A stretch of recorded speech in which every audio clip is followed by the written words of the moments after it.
Caleb Brennan stood at the fence line watching smoke rise from the valley below.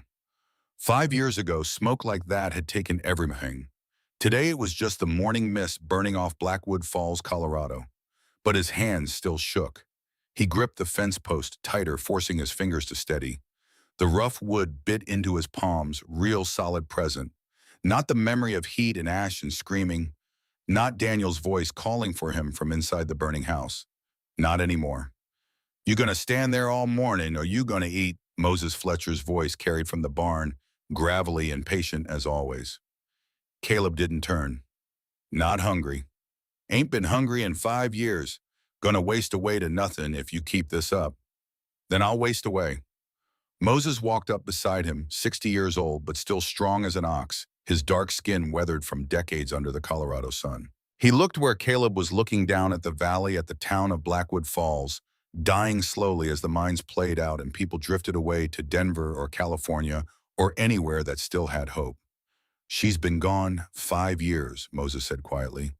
"Rebecca would want you to live. Rebecca's dead. What she wants doesn't matter anymore." "Don't it?" Moses leaned against the fence. "You're standing on land she bought, raising horses she picked out, living in a house she built. Seems to me what she wanted still matters plenty." Caleb finally looked at his old friend, his only friend really. "What do you want, Moses?" "Want you to come eat breakfast. Want you to stop punishing yourself for being alive. Want you to remember that drowning in guilt don't honor the dead, it just wastes the living." The words hit harder than they should have. Caleb turned back to the valley, watched the smoke dissipate into clear February sky. "I need to check the north fence, might be gone all day." Moses sighed. "You always got fence to check, always got work too far out to come home for meals, always got reasons to be anywhere but here living with yourself. The fence needs checking. So does your soul." Caleb swung up onto Solomon, his black gelding, without responding. Some conversations didn't have answers. Some questions weren't meant to be solved, just endured. He rode north along the ridge, letting Solomon pick his way through the scrub pine and granite outcroppings. The morning was cold and clear, the kind of day Rebecca had loved. She used to ride out with him, Daniel bouncing in front of her on the saddle, both of them laughing at something he'd said or done. The memory cut like broken glass. By the time Caleb reached the north pasture, the sun was high and warm on his shoulders. The fence was fine, he'd known it would be. He'd checked it 3 days ago, but checking gave him something to do besides sit in that house and remember all the ways he'd failed. He was halfway back when he saw Moses riding toward him, pushing his mare harder than he should. "What's wrong?" Caleb called. "Need you in town, now." "What for?" "Got a wire from the land office. Something about the water rights. Didn't want to say more over the wire." Moses pulled up beside him. "But that ain't the only reason I came out here." "What's the other reason?" Moses looked at him steady. "Because I know you. Know you'll find any excuse to stay out here instead of going to town. And this is important enough you can't hide from it." Caleb wanted to argue, but Moses was right. He hated going to town. Hated the way people looked at him, the man who'd let his wife and son burn while he was out doing work that could have waited. The man who'd come home to find nothing but ashes and bodies and a guilt so heavy it should have killed him. "Fine," he said. "Let's go." They rode down together in silence. Caleb tried not to think about what might be wrong with the water rights. The creek that ran through his property was the only reliable water source for miles. Without it, the ranch was worthless. Rebecca had made sure the rights were solid when she bought the land, but that was 10 years ago. Things changed. People died. Rights got challenged. Nothing stayed safe forever. Blackwood Falls appeared below them as they crested the final ridge, a collection of weathered buildings clustered around a single main street, surrounded by the skeletal remains of played-out mines. The town was dying. Everyone knew it. But dying took time, and people kept going through the motions because what else was there to do? Caleb tied Solomon outside the land office and went inside. The clerk, a nervous young man named Peter, looked up from his desk. "Mr. Brennan, thank you for coming. What's this about?" Peter shuffled papers. "There's been interest in your water rights. A company from Denver Land and Cattle, they're claiming the creek's source originates on public land, which would make your claim invalid." Caleb's blood went cold. "The hell it does. My wife bought those rights legal and proper." "I know, sir. I have the deed right here. But they've filed a challenge and there'll be a hearing. I just wanted to warn you before they serve papers. When I'm... Could be any day now. Caleb left the land office with Moses following. His mind was racing. The ranch was all he had left of Rebecca. If he lost the water rights, he'd have to sell. And if he sold, he'd have nothing. No land, no purpose, no reason to wake up in the morning. We'll fight it, Moses said. Get a lawyer, prove the deed is good. With what money, you know what lawyers cost. Then we'll figure something else out. Caleb walked toward Porter's general store needing supplies regardless of what fresh hell was coming for him. Maybe he should sell. Maybe losing the ranch would finally give him permission to stop trying so hard to stay alive. As he approached the store, he heard shouting, a woman's voice desperate, then Mrs. Adelaide Porter's voice shrill and righteous. Caleb looked through the window. A woman stood at the counter, thin-worn, dressed in clothes that had been mended too many times. She held a child maybe 4 years old who hung limp in her arms like a rag doll. The woman was saying something pleading, but Mrs. Porter's face was set in hard lines. Then Mrs. Porter grabbed the door and shoved it open, hard.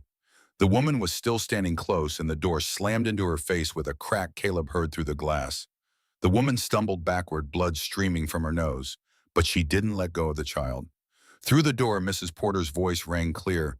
Let them starve. It's God's will. The door slammed shut. Caleb stood frozen. The woman wavered on her feet, blood dripping down her chin, soaking into her collar. The child in her arms didn't move, didn't cry, didn't react at all, just like Daniel at the end. Too weak to cry, Caleb's hands started shaking again, but not from memory this time, from rage. He walked toward the woman. Emma Hayes tasted copper and felt warmth on her chin before the pain registered. The door had hit her so hard her teeth had rattled, and for a moment she couldn't breathe, couldn't think, could only hold on to Lillian and try not to fall. Mama, Lily's voice was a whisper barely there. Why did the lady hurt you? She didn't mean to, baby. Yes, she did. I saw her push the door. Emma wiped blood on her sleeve. Her daughter was right. Mrs. Porter had seen them through the glass, had watched Emma raise her hand to knock, and had shoved the door open with both hands, hard enough to send a message that words alone couldn't deliver. Get away from my store. Get away from my town. Go somewhere and die quietly where decent people don't have to watch. I'm cold, Mama, Lily whispered. I know. Miss Penny is cold too.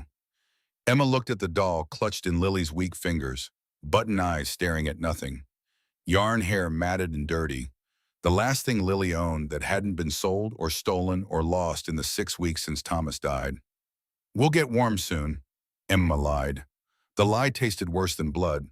She had 3 coins in her pocket, 3 coins and a dying daughter and nowhere left to go. The February wind cut down Main Street like a knife, and Emma understood with perfect clarity that her child would not survive another night in the room above the tannery. She started walking. Not toward anywhere, just away from the door that had bloodied her face and the woman behind it who'd watched without flinching. Ma'am, Emma kept walking. Ma'am, you're bleeding. She turned. A young man stood outside the land office, maybe 20 years old, holding a stack of papers. He looked uncomfortable, like he wanted to help but didn't know how, like he was afraid of what helping might cost him. I'm fine, Emma said. You don't look fine. That's a lot of blood. It's nothing. The young man shifted his weight, glanced up the street toward Porter's store, then back at Sarah. Mrs. Porter, she can be... I know what she can be. There's a doctor, Dr. Bennett, down past the saloon. He might... I don't have money for a doctor. He sometimes takes trade, or just helps when people need it. Emma filed the name away. Dr. Bennett, a man who sometimes just helped. She'd believe it when she saw it. Thank you, she said, and kept walking. The young man didn't follow. Nobody ever followed. That was the thing about desperation, it made you invisible. People looked right through you because seeing meant acknowledging, and acknowledging meant responsibility. And responsibility was a burden nobody in Blackwood Falls wanted to carry. Emma made it halfway down the block before her legs started shaking. She stopped, leaned against a hitching post. Lily weighed almost nothing. The child had lost so much weight in the past week that carrying her should have been easy.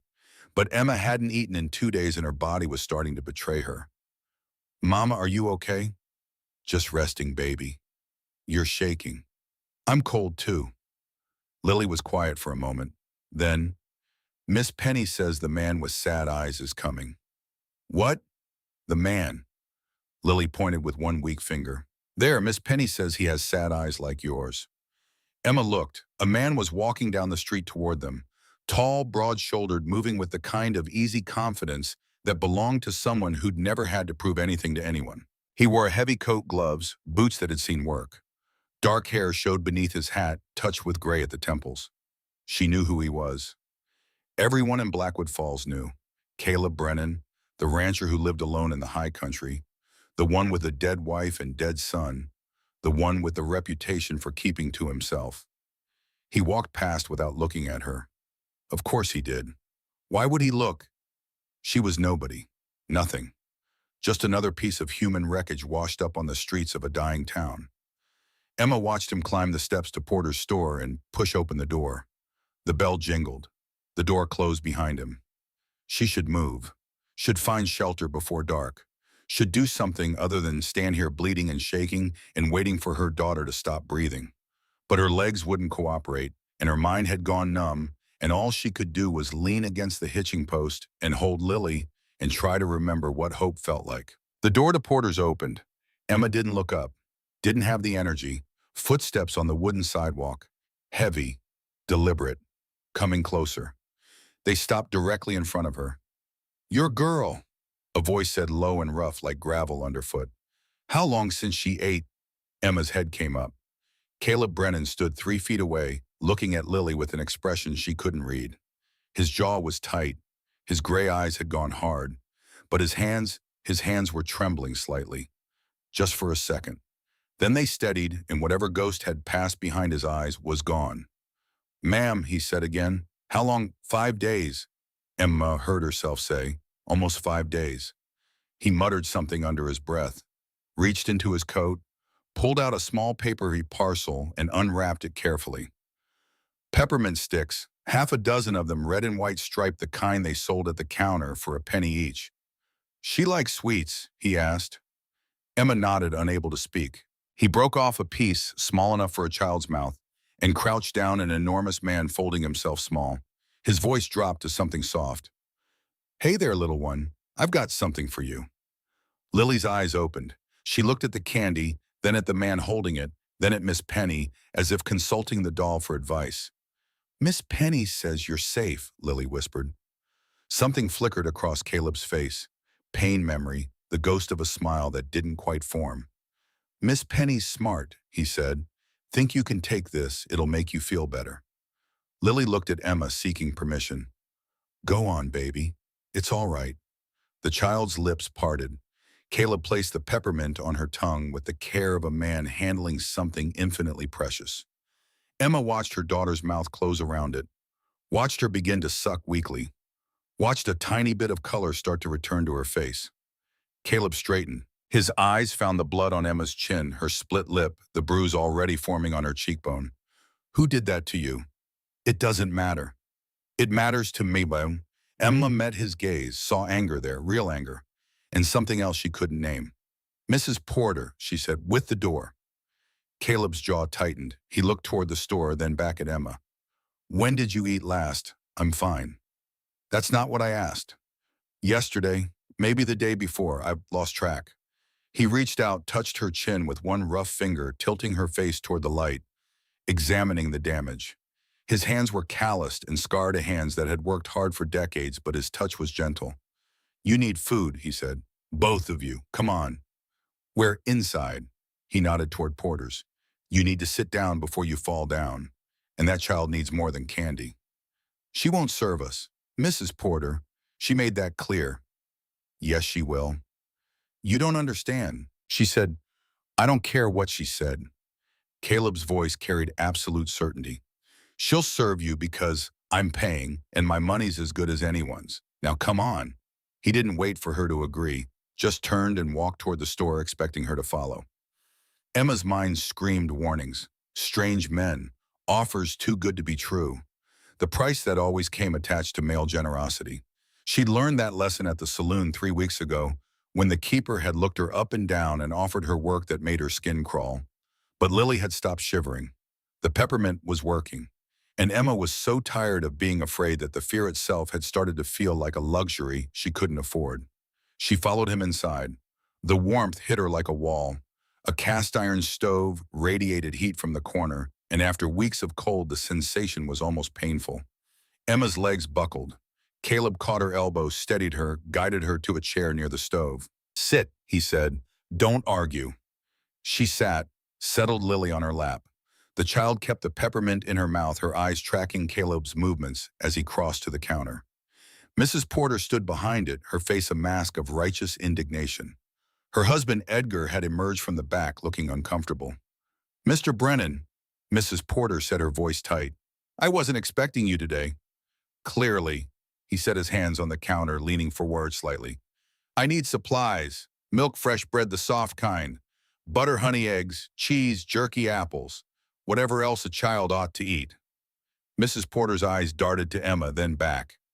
"Mr. Brennan, that woman, that woman is sitting in her sort. The circumstances are highly irregular." "Her sort," Caleb's voice went flat. "Dangerous. What sort is that exactly?" Mrs. Porter lifted her chin. "The sort that ends up destitute through poor choices and loose morals. The sort that brings shame on decent communities. The sort that watches her child starve while good Christian women slam doors in her face." Silence. Edgar Porter looked at the floor. His wife's face had gone pale. "I saw what you did," Caleb said quietly. "Through the window. Watched you shove that door open. Watched her bleed. And now you want to lecture me about her sort." He pulled out his wallet, laid it on the counter. "Fill the order now, or I'll take my business elsewhere and make sure everyone from here to Denver knows why." Mrs. Porter's mouth opened, closed, opened again. "Edgar," she finally said, her voice strangled. "Get the gentleman's supplies." Her husband moved quickly, gathering items from shelves with the nervous energy of a man who wanted to be anywhere else. Milk in a glass bottle, bread wrapped in brown paper, a crock of butter, jar of honey, eggs packed in straw, cheese, jerky, apples red and perfect. Caleb took the milk, opened it, poured some into a tin cup. He brought it to Lily, crouching down again to her level. "Think you can drink some of this?" Lily looked at the milk, then at him, then at Miss Penny. "Miss Penny says yes," she whispered, "but she wants to know your name first." "Fair enough, you can call me Caleb. What's Miss Penny's full name?" "Miss Penelope Josephine Buttonsworth." Lily's voice was slightly stronger now, the sugar working. "I named her myself." "That's a fine name, distinguished." Caleb held out the cup. "Now drink slow, Miss Lily. Little sips. Too fast and your tummy will hurt." Lily took the cup in both hands, sipped, swallowed, sipped again. Emma watched her daughter drink, watched color return to her cheeks, watched life flow back into a body that had been emptying out for days. Something broke inside her. The sob came up without warning, tearing through her chest like broken glass. The look of a man who knew exactly what it felt like to lose everything and keep breathing anyway. "Thank you," she whispered. "Don't thank me yet. We've got things to discuss." He glanced at Lily, who was nibbling cheese, now looking more alive than she had in weeks. "But first eat something. You're no good to her if you collapse." He handed her bread, butter, cheese, and apple. Emma ate slowly at first, her shrunken stomach protesting, then faster as her body remembered what food was for. The bread was soft and fresh. The butter tasted like heaven. She ate until she couldn't eat anymore, then sat back and felt strength returning to limbs that had forgotten what strength was. Caleb had been watching. Now he pulled a chair close and sat leaning forward with his elbows on his knees. "What's your name?" "Emma. Emma Hayes. This is Lily." "Caleb Brennan. Most folks call me Caleb." He paused. "I'm guessing you knew that already." "I knew the name, not the man." "Fair enough." He looked at Lily, who had fallen asleep against Emma's chest. Miss Penny clutched tight in one hand. "Where are you staying?" Emma hesitated. Shame burned in her throat. "The room above the tannery," she finally said. "That rat hole in February. It's what I could afford." "How long?" 6 weeks, since my husband—" She stopped, swallowed. "He worked the mines. Cave-in took him in January. Family Tauenbun. His brother is the preacher here, Reverend Isaiah Graves. Something shifted in Caleb's expression. Isaiah Graves is your brother-in-law. Was. He made it clear at the funeral that Thomas's mistakes weren't his concern. Mistakes, that's what he called you. Me and Lily both. Caleb was quiet for a long moment. His jaw worked. His hands resting on his knees had curled into fists. That child, he finally said, has been starving for 5 days in a town with a church, with a preacher who's blood kin to her. Isaiah believes we're being punished for my sins. Whatever those are, he thinks suffering builds character. He thinks letting his niece die builds character. He thinks I'll come crawling eventually, beg him to take Lily, give her a proper Christian upbringing away from my influence. Emma's voice hardened. He'll be waiting a long time. Caleb studied her face. You've got fire in you. I've got a daughter to protect, that's all. No, that's not all. He leaned back slightly. I've seen desperate people, seen what hunger does to them. Most would have given that child up by now, found someone respectable to take her, save themselves. You didn't. I'd die first. I believe you. He was quiet again, thinking. Emma waited, holding Lily, feeling the warmth of the stove and the stranger's kindness and wondering what came next. How old are you? Caleb asked. 28. You know anything about ranch work, cooking, cleaning livestock? I grew up on a farm in Tennessee. I know my way around. Good. Caleb stood. I've got a place up in the high country, 3 hours ride from here. It's remote. No neighbors, no town close by. Just me and the land, and more work than one man can handle. Emma's heart started beating faster. I need help, Caleb continued. Someone to cook, clean, tend the garden come spring. Someone to make that place feel less like a tomb. He paused. I can pay wages, room and board included. There's a cabin separate from the main house if you want privacy. Your choice. Emma stared at him. You're offering me a job. I'm offering you a way to keep that child alive. What you call it is your business. You don't know anything about me. I know you'd rather starve than abandon your daughter. I know you've got sense enough to be afraid of strange men and courage enough to do what needs doing anyway. His gray eyes met hers. That's enough. People will talk. People are already talking. Let them. Mrs. Porter cleared her throat loudly. Mr. Brennan, I really must protest. Taking a woman to live with you unchaperoned in the middle of nowhere. It's improper. Immoral. The things people will say what Mrs. Porter. Caleb turned to face her. That I gave work to a starving widow, that I fed a dying child. Those are the things you're worried about.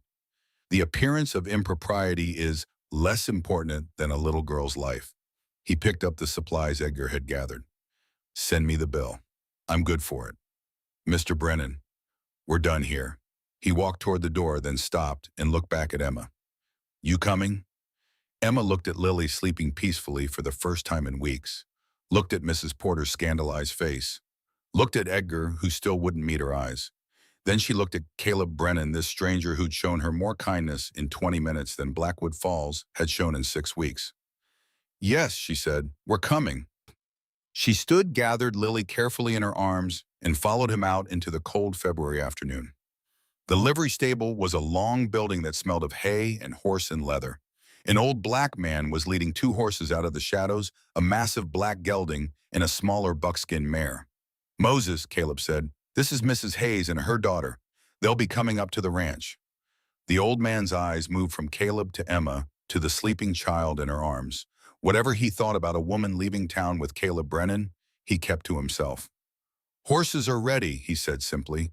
Put the lady on patience. She's gentle. Thank you, Moses. The old man nodded. His eyes met Emma's briefly, and she saw something there. Not judgment. Understanding, maybe. The kind that came from a lifetime of being looked down on by people who thought they were better. You take care of yourself, ma'am, Moses said quietly. And that little girl. I will. Caleb helped her mount the mare.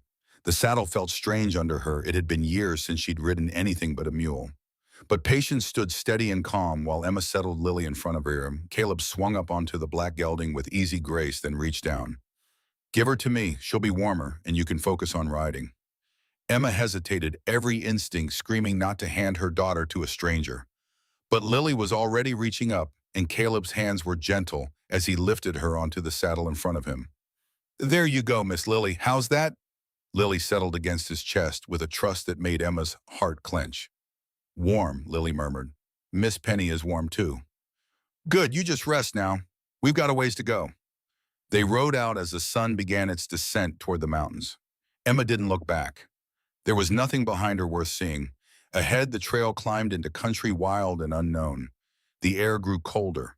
The trees pressed close. And Emma Hayes rode toward a future she couldn't imagine following a stranger because the alternative was death. Telling herself she wasn't afraid. She was terrified. But she'd been terrified for 6 weeks and terror hadn't killed her yet. Maybe it never would. The trail climbed steadily for the first hour. Emma focused on staying in the saddle on the rhythm of Patience's gait, on not thinking about what she was doing. Every time doubt crept in, and it crept in constantly, she looked at Lily resting peacefully in Caleb's arms and reminded herself why she was here. Alive. That's why, because Lily deserved to stay alive. "Stop," Caleb said. Emma's heart lurched. "What?" "You are thinking so loud I can hear it from here." He glanced back at her, his face shadowed under his hat. "Whatever you're afraid of, it's not going to happen. You can't know that." "No, but I can promise you this, I've never hurt a woman or child in my life, and I'm not about to start now. Whatever else you're uncertain about, be certain of that." Emma wanted to believe him, wanted it so badly she could taste it. "How do I know you're telling the truth and tell him you don't?" His voice was honest, not defensive. "But you made your choice back in town. You decided to trust me enough to get on that horse. So either keep trusting or spend the whole ride making yourself sick with worry." He paused. "One of those options sounds a lot more exhausting than the other." Emma almost laughed. Almost. "You're a strange man, Caleb Brennan." "So I've been told." They rode in easier silence after that. The fear didn't disappear. Emma wasn't sure it ever would, but it settled into something manageable, something she could carry without buckling under the weight. "Can I ask you something?" she said. "Go ahead." "Why are you doing this, really?" He was quiet for so long she thought he wouldn't answer. Then, 5 years ago, I watched my wife and son die in a fire while I was out fixing fence posts that could have waited another damn day. Emma's breath caught. "I spent 4 years afterward wishing I'd died with them." Caleb continued, his voice steady, but his hands tightening on the reins. "Wishing someone had been there to help when they needed it. Wishing things had been different." He glanced back at her, his gray eyes unreadable in the fading light. "Today, I saw a woman holding a dying child, and everyone in town was walking past like she was invisible, like she didn't matter. I couldn't walk past. Wouldn't have been able to live with myself if I had." "So you're doing this for them," Emma said softly. "Your wife and son." "I'm doing it because it's the right thing to do." He paused. "And maybe because seeing your daughter smile at that peppermint stick was the first time in 4 years I felt anything besides empty." Lily stirred against his chest. "Miss Penny likes you," she murmured sleepily. "She says you're sad inside, but you're going to be okay now." Caleb looked down at the child in his arms. Something cracked in his expression, something that might have been grief or hope, or both. "Miss Penny's smart," he said quietly. "Let's hope she's right." They rode on into the gathering dark. The ranch appeared without warning. One moment they were riding through dense forest, and the next the trees fell away, and Emma saw it spread out below them in the moonlight. A main house built from logs and riverstone. A barn red even in the darkness. A smaller cabin set apart from the other buildings. Fences marking pastures where dark shapes moved horses, she realized, stirring at the sound of their approach. "Welcome to Brennan Ridge," Caleb said. Emma couldn't speak. After 6 weeks in a rat-infested room, after months in cramped company housing, this place looked like something from a dream. Solid, real, safe. "Is this all yours?" Lily asked, suddenly awake and alert. "Every acre. Even the horses, even the horses." "How many do you have?" "6 right now, used to be more." "Can I pet them?" "Tomorrow. Tonight you need sleep." Caleb clicked his tongue and the horses started down the slope toward the barn. "Both of you do." They dismounted in front of the main house. Moses appeared from the barn, having ridden ahead to prepare things. "Got the fire going," he said. "Soup's on the stove." Bedroom's ready upstairs. You didn't have to do all that, Caleb said. I know. Did it anyway. Caleb carried Lily toward the house while Emma stood uncertain in the cold. Moses walked up beside her, leading Patience toward the barn. You did a brave thing today, ma'am, he said quietly. Coming up here with a man you don't know. That takes courage. Or desperation. Sometimes they're the same thing. Moses smiled. Mr. Brennan's a good man. Been lost a long time, but he's good. You and your girl will be safe here. How can you be sure? Been working for him 10 years.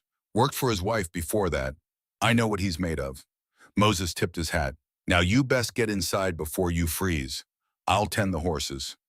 Emma walked to the house and pushed open the door.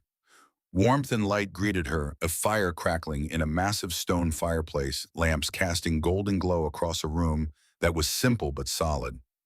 Furniture built from rough-hewn timber, a table, chairs, a sofa covered in worn leather.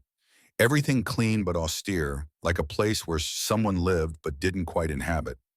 Caleb stood at the stove, stirring soup in a pot. He looked up when she entered. Lily's upstairs, second door on the right. I made up the bed with clean sheets.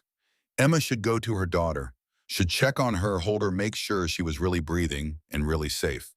But her legs wouldn't move. The warmth had stolen the last of her strength, and she stood in the doorway like a woman made of stone.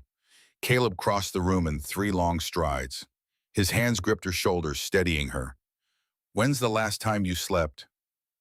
Really slept? I don't remember. That's what I thought. He guided her toward the stairs. Go lie down with your girl. I'll bring food up in a bit. I should help with...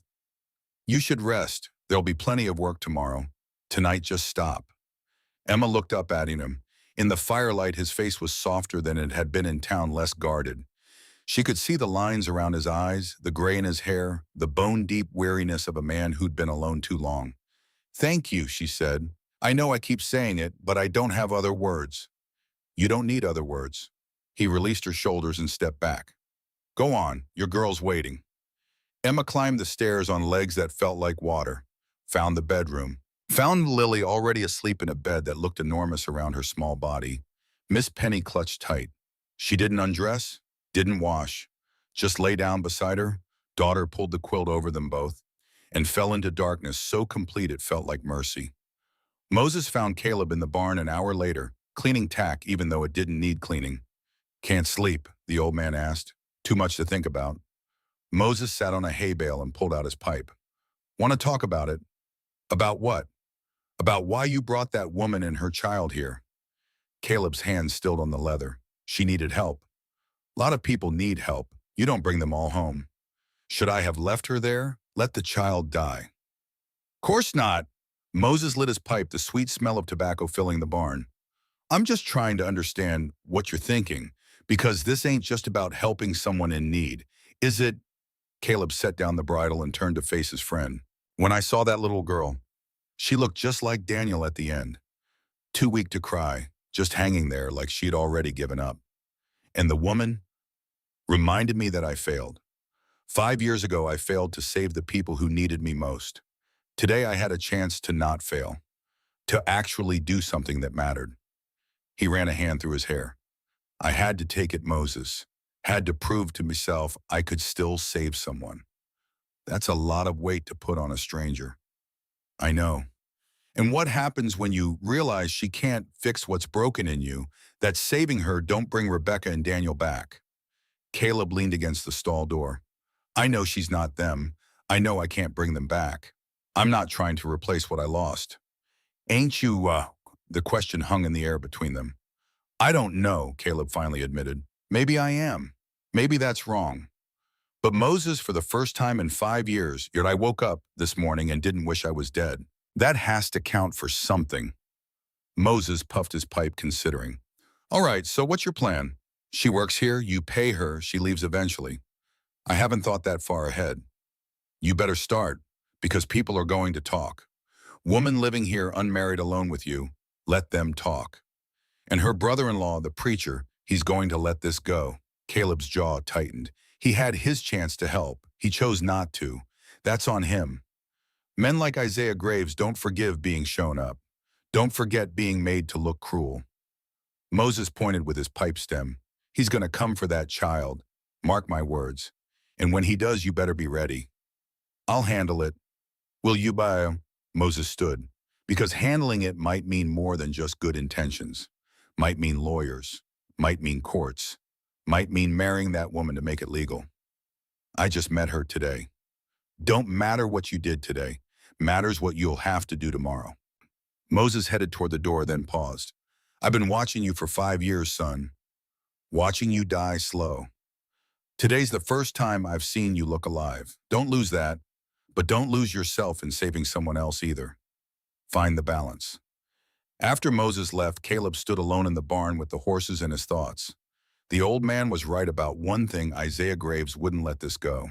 A preacher who'd let his niece starve wasn't going to suddenly develop a conscience. He'd come for Lily, eventually armed with righteousness and the law. And when he did, Caleb would have to be ready. He looked up at the house at the window where Emma and Lily slept. For the first time in 5 years, Caleb Brennan had something worth fighting for. The question was, did he still remember how to fight? He'd find out soon enough. Emma woke to sunlight and silence. For a long moment, she didn't move, didn't breathe, didn't dare disturb the peace. The bed was warm. The room was quiet, and Lily was breathing steadily beside her, her small chest rising and falling with a rhythm that sounded like a miracle. After 6 weeks of waking to cold and fear and the constant gnawing of hunger, the peace felt almost violent in its gentleness. Then she heard voices downstairs. Lily's high and excited, Caleb's low and patient. Emma sat up fast, heart pounding. How long had she slept? Why hadn't she heard Lily wake up? Why had she left her daughter alone with the smell hit her? Bacon, coffee, fresh bread. Emma's stomach growled so loudly it hurt. She found her way downstairs, still wearing yesterday's dress, her hair a disaster of tangles and pins. In the kitchen, Lily sat at the table eating scrambled eggs, while Caleb stood at the stove frying bacon with the concentration of a man performing surgery. Mama? Lily bounced in her chair. Caleb's teaching me to cook. She's teaching me, Caleb said without turning around. Apparently, I've been doing eggs wrong my whole life. You put too much butter, Lily said seriously. There's no such thing as too much butter. Miss Penny says there is. Miss Penny needs to live a little. Emma stood in the doorway watching this enormous man argue with her 4-year-old about butter and felt something crack open in her chest that she couldn't name. Caleb glanced over his shoulder. Morning, coffee's hot. Sit down before you fall down. Emma sat. Lily immediately launched into a detailed description of everything she'd seen that morning. The chickens, the horses, the dog Caleb called Bear, who was old and slow but very friendly, the cat who lived in the barn and didn't have a name yet. Can I name the cat? Mama Caleb says I can if you say yes. What would you name it? Lily considered this with tremendous seriousness. Princess Butterscotch the Third. Why the third? Because the first 2 butterscotches are in heaven with Papa. Emma's throat tightened. That's a beautiful name, baby. So you can. Caleb set a plate in front of Emma. Eggs, bacon, bread with butter-sliced apples. More food than she'd seen in weeks. Eat, he said. We've got work to discuss, and I'd rather do it when you're not about to pass out. Emma ate slowly at first, then faster, her body remembering what it felt like to be fed. When she finally pushed the plate away, Caleb refilled her coffee and sat down across from her. Here's how this works, he said. You're my employee. That means you work, I pay wages. Room and board are included, but the money is yours to do with as you please. Save it, spend. It doesn't matter to me. How much? $20 a month, plus whatever you need for the girl, clothes, books, medicine. I'll cover those separate. Emma stared at him. $20 a month was more than Thomas had made in the mines. More than most women could earn in a year of scrubbing floors and taking in laundry. That's too much. It's fair pay for the work I'm asking. The garden alone will take most of your spring, and I expect proper meals, not the slop I've been making myself. He paused. Unless you'd rather negotiate down. Most employees argue for more, but I suppose you could be the exception. I just meant, I know what you meant. Stop arguing. He leaned back in his chair. Now, living arrangements. The cabin out back has its own stove and bed. It's small, but it's private. Or you can take the upstairs bedroom and stay in the main house. Your choice. Emma thought about it. The cabin offered separation boundaries the appearance of propriety, but the main house was warm and Lily was comfortable here. And honestly, the idea of sleeping 50 yards away from her daughter made her chest tight. The bedroom for now, if that's all right. I wouldn't have offered if it wasn't. Caleb stood. I've got fence to check. Probably be gone most of the day. You and Lily can explore, get the lay of the land. Just don't go past the tree line to the north. Ground's unstable up there, and I don't need anyone falling into a ravine. Understood. He grabbed his coat from a hook by the door, then paused. Emma. Yes. Whatever happens from here. He seemed to struggle with the words. I know this isn't what you planned. I know you're scared, but I meant what I said in town. You're safe here, both of you. I believe you, Emma said. And the strange thing was she meant it. The days settled into rhythm. Emma woke early, milked the cow Caleb called Bessie, collected eggs from chickens that Lily had named individually Mrs. Cluckington, Lady Featherbottom, Sir Peck-a-Lot, and started breakfast. Caleb worked the land-mending fence, checking horses, splitting wood, and came in for meals with dirt on his hands and sweat on his brow. Lily followed him everywhere. Can I help? Can I watch? Can I hold that? What's that for? Why do horses eat so much? Why does Bear sleep all day? Is that nail rusty? What happens if you step on a rusty nail? Caleb answered every question patiently, thoroughly, like the endless curiosity of a 4-year-old was the most natural thing in the world, rather than an interruption to be tolerated. By the end of the first week, Emma had gained 5 pounds and could work a full day without feeling faint. By the end of the second week, she'd memorized the morning routine and could have it done before Caleb came in from checking the animals. By the end of the third week, she realized she was happy. The thought terrified her. Thomas had been dead barely 2 months. How could she be happy? How could she wake up each morning and not feel the crushing weight of grief? How could she laugh at something Caleb said or smile at Lily's antics, or feel anything besides the hollow ache of loss? But she did, and the guilt that came with happiness was almost worse than the sadness had been. Moses seemed to understand without being told. He found her one afternoon in the garden plot turning soil that was still too frozen to plant anything, working out her confusion with physical labor. Mrs. Hayes, he said quietly, you got a minute?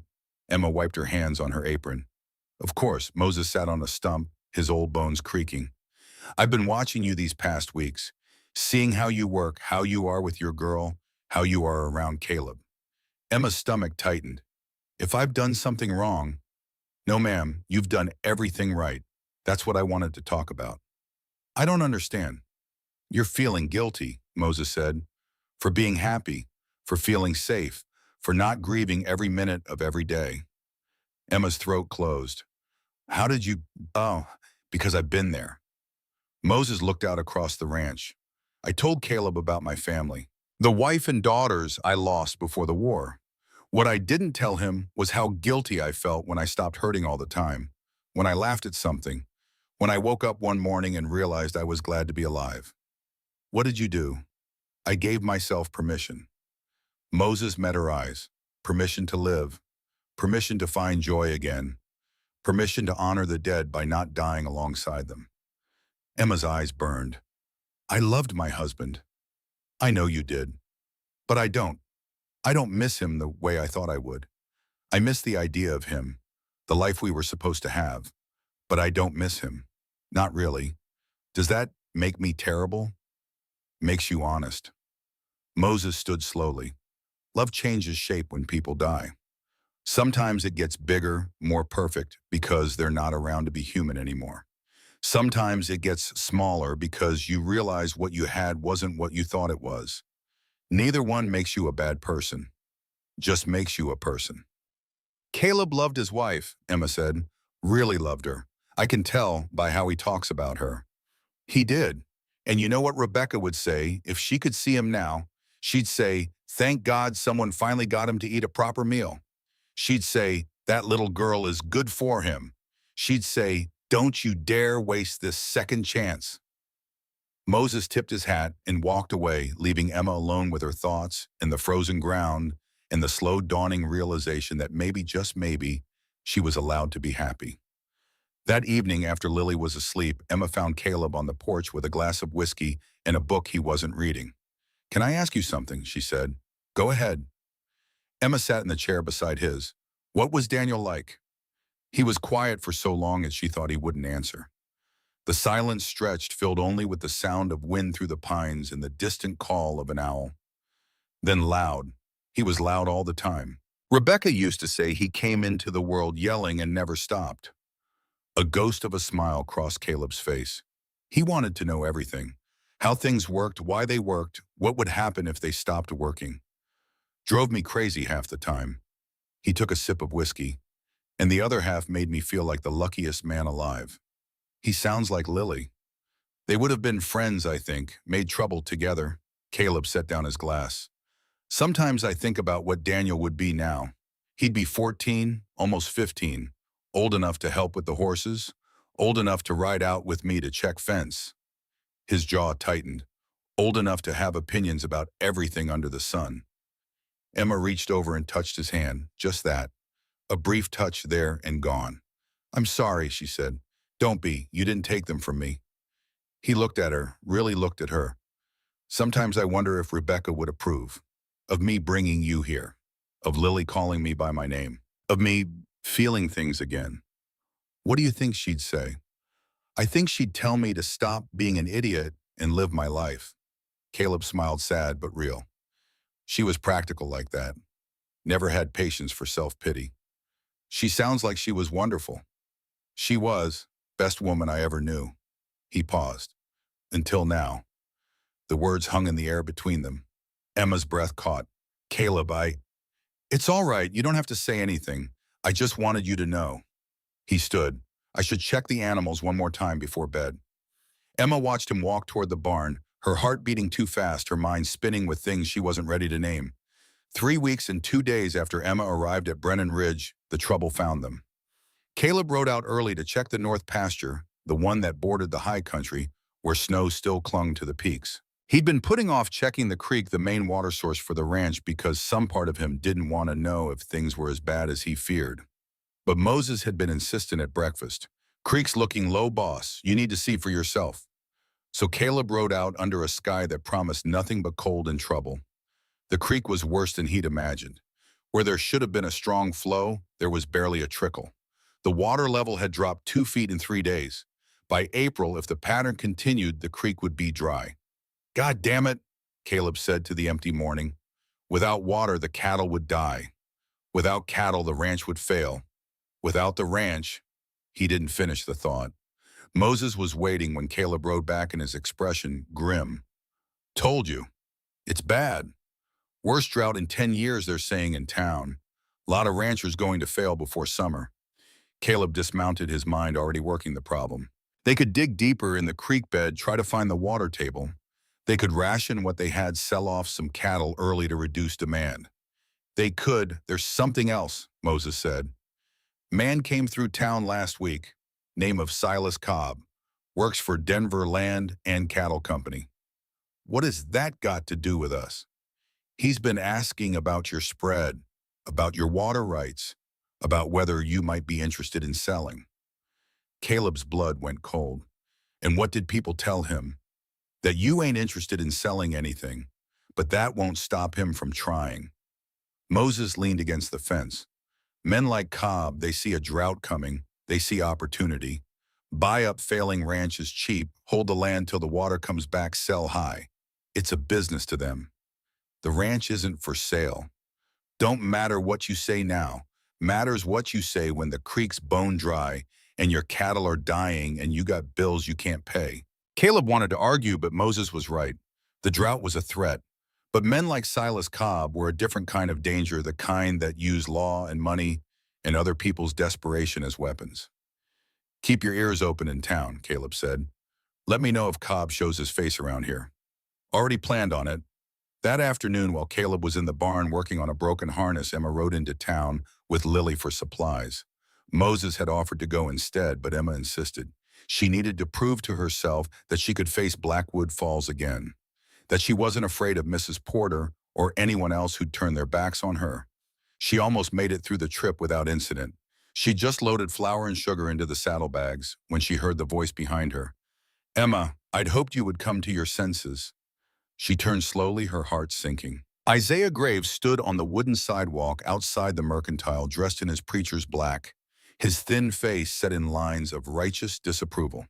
He looked exactly as she remembered from Thomas's funeral, severe, judgmental, certain of his own moral superiority.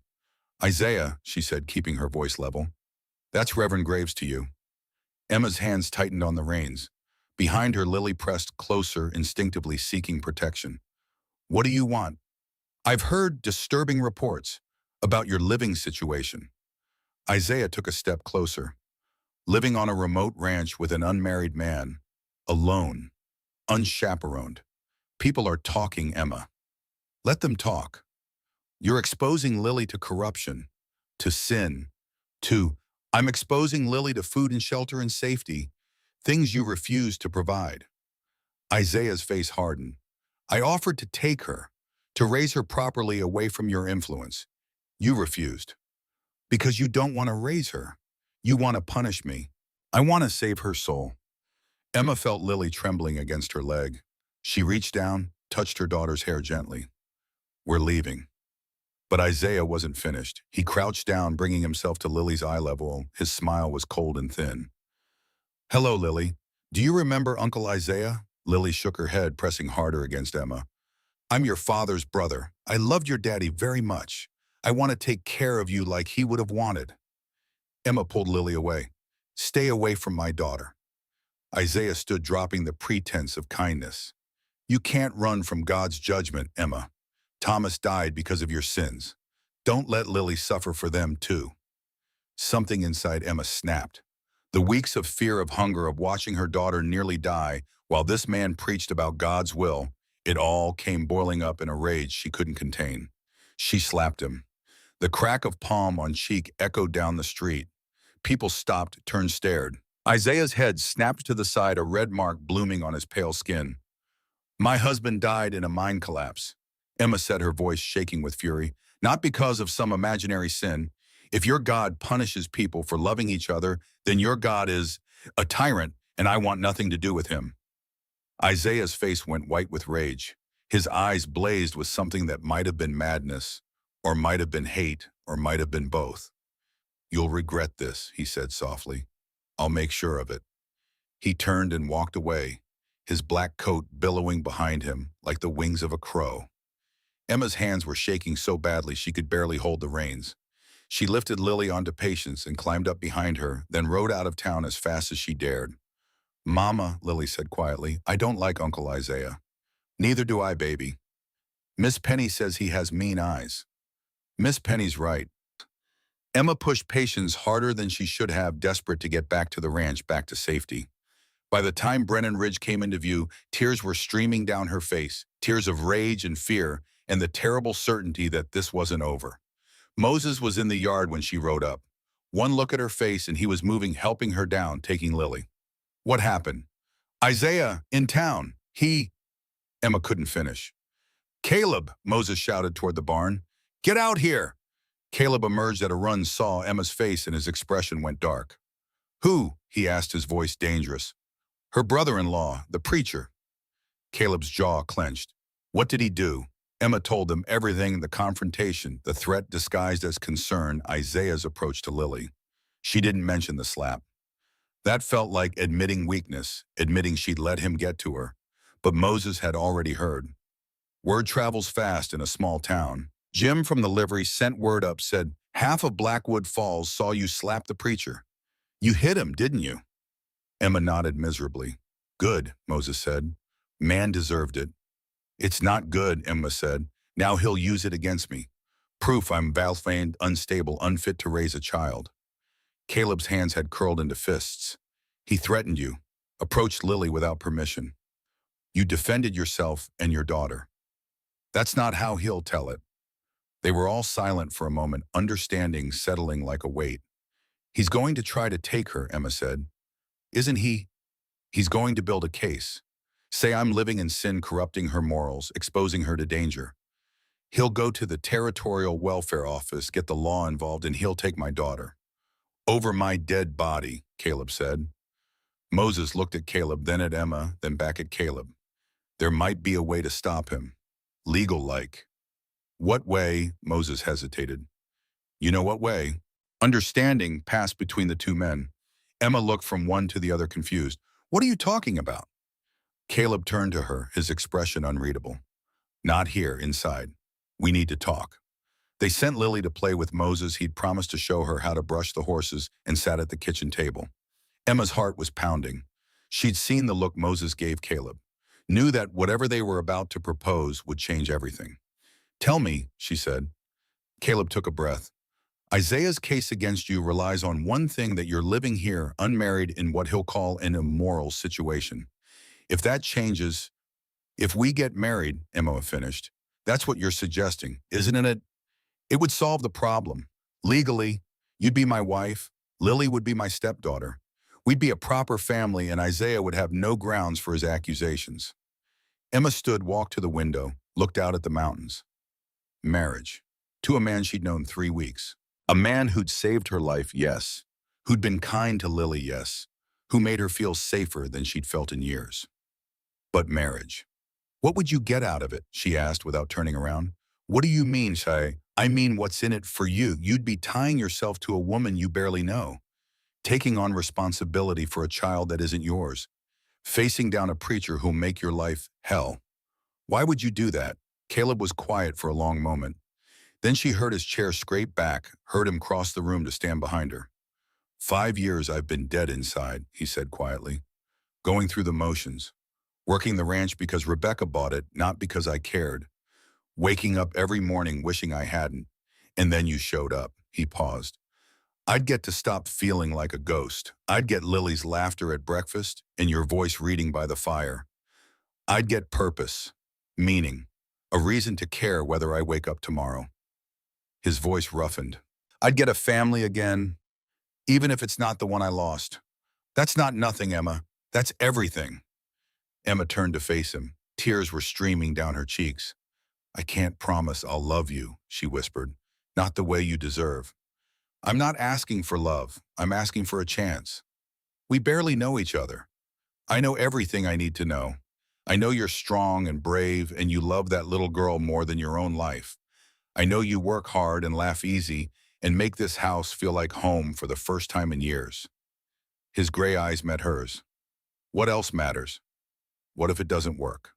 What if we get married and they still try to take her? Then we fight together, as husband and wife. Better odds than fighting alone. Emma thought about it, really thought about it. Thought about the alternative, going back to town, finding some room to rent, trying to prove her worth to people who'd already decided she had none. Thought about Isaiah with his lawyers in his righteous certainty. Thought about Lily being taken away, raised by a man who saw her as a tool for punishment rather than a child to be loved. And she thought about Caleb, about the way he answered Lily's endless questions, about the way he'd stood up to Mrs. Porter without hesitation, about the way his hands shook when he looked at Lily like he was seeing his own lost son and being given a second chance. I need time to think, she said. Take all the time you need. How much time do we have before Isaiah makes his move? Caleb's expression darkened. Not as much as I'd like. The decision was made for them 2 days later. Emma was hanging laundry when she heard horses. Multiple horses coming fast up the valley road. She shaded her eyes, counted 3 riders. Her stomach dropped. She recognized the lead rider immediately. Expensive suit even from a distance. The kind of man who wore money like armor. Caleb? She shouted toward the barn. He emerged, saw the riders, and his expression went cold. Get Lily. Take her inside. Don't come out until I tell you. Emma ran for the house, found Lily playing with her doll on the porch. Inside, baby. Right now. But now, Lily. Something in Emma's voice made the child obey without argument. Emma pulled her inside, locked the door, and went to the window to watch. The 3 riders pulled up in the yard.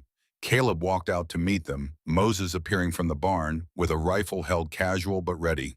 The man in the suit dismounted. He was maybe 40, with cold eyes and the kind of smile that never reached them. Mr. Brennan, he called. I'm Silas Cobb. I represent Denver Land and Cattle Company. This is private property, Caleb said. Indeed, that's what I'm here to discuss. Silas looked around the ranch with an appraising eye. Fine spread you've got here. Shame about the drought. What do you want, Cobb?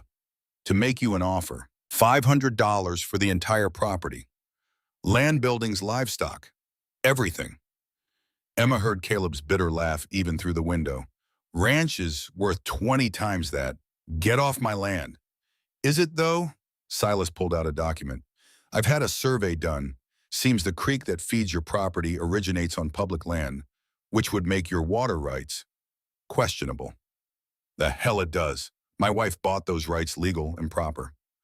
Your late wife, 5 years ago. Things change, laws change, interpretations change. Silas smiled. The drought's coming, Mr. Brennan. Your creek will be dry by May. Your cattle will die.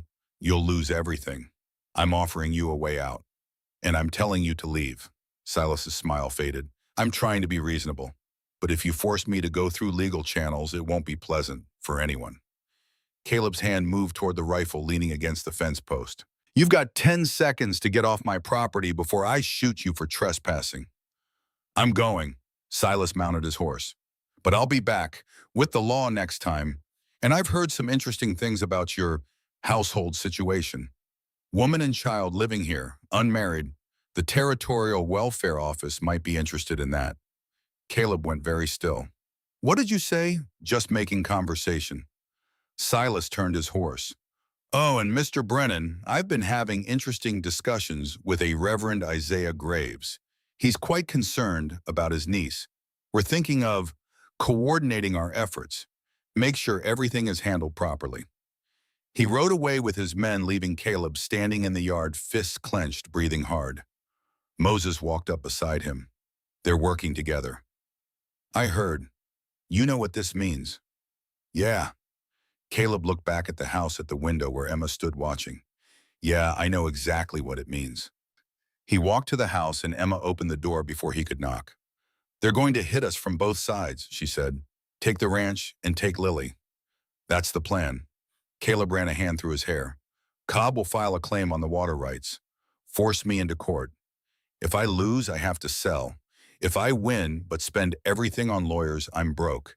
Either way, I look like a man who can't provide stable home for a child. Then Isaiah swoops in with his custody petition and the judge sees a poor rancher versus a respected preacher. And I lose her. Not if we don't let it get that far. Emma looked at him. You still want to marry me, even knowing it might not be enough. Even knowing, because married we have a chance. Unmarried we have none. Emma thought about Lily, about the way she laughed when Caleb swung her up onto the horse, about the way she slept peacefully now, no longer haunted by hunger, about the way she'd started calling this place home. All right, Emma said, ask me. Caleb blinked. What? Ask me properly. I know this is strategy. I know it's about protecting Lily. But if we're going to do this, I want it to be real, even if it started as necessity. So ask me. Caleb took her hands. His were rough and warm and steady. Emma Hayes, he said, I know this is fast. I know you barely know me. I know your husband's only been dead 2 months. But I'm asking you to marry me. Not just to save Lily, not just to stop Isaiah, but because I want you to stay. Because I want to wake up and hear your voice. Because I want to build a life with you. Emma's eyes burned. I can't promise I'll be a good wife. I can't promise I'll be a good husband. But I'll try. Every day I'll try. Then yes, I'll marry you. Caleb pulled her close and Emma let herself lean into him, let herself take comfort from his strength.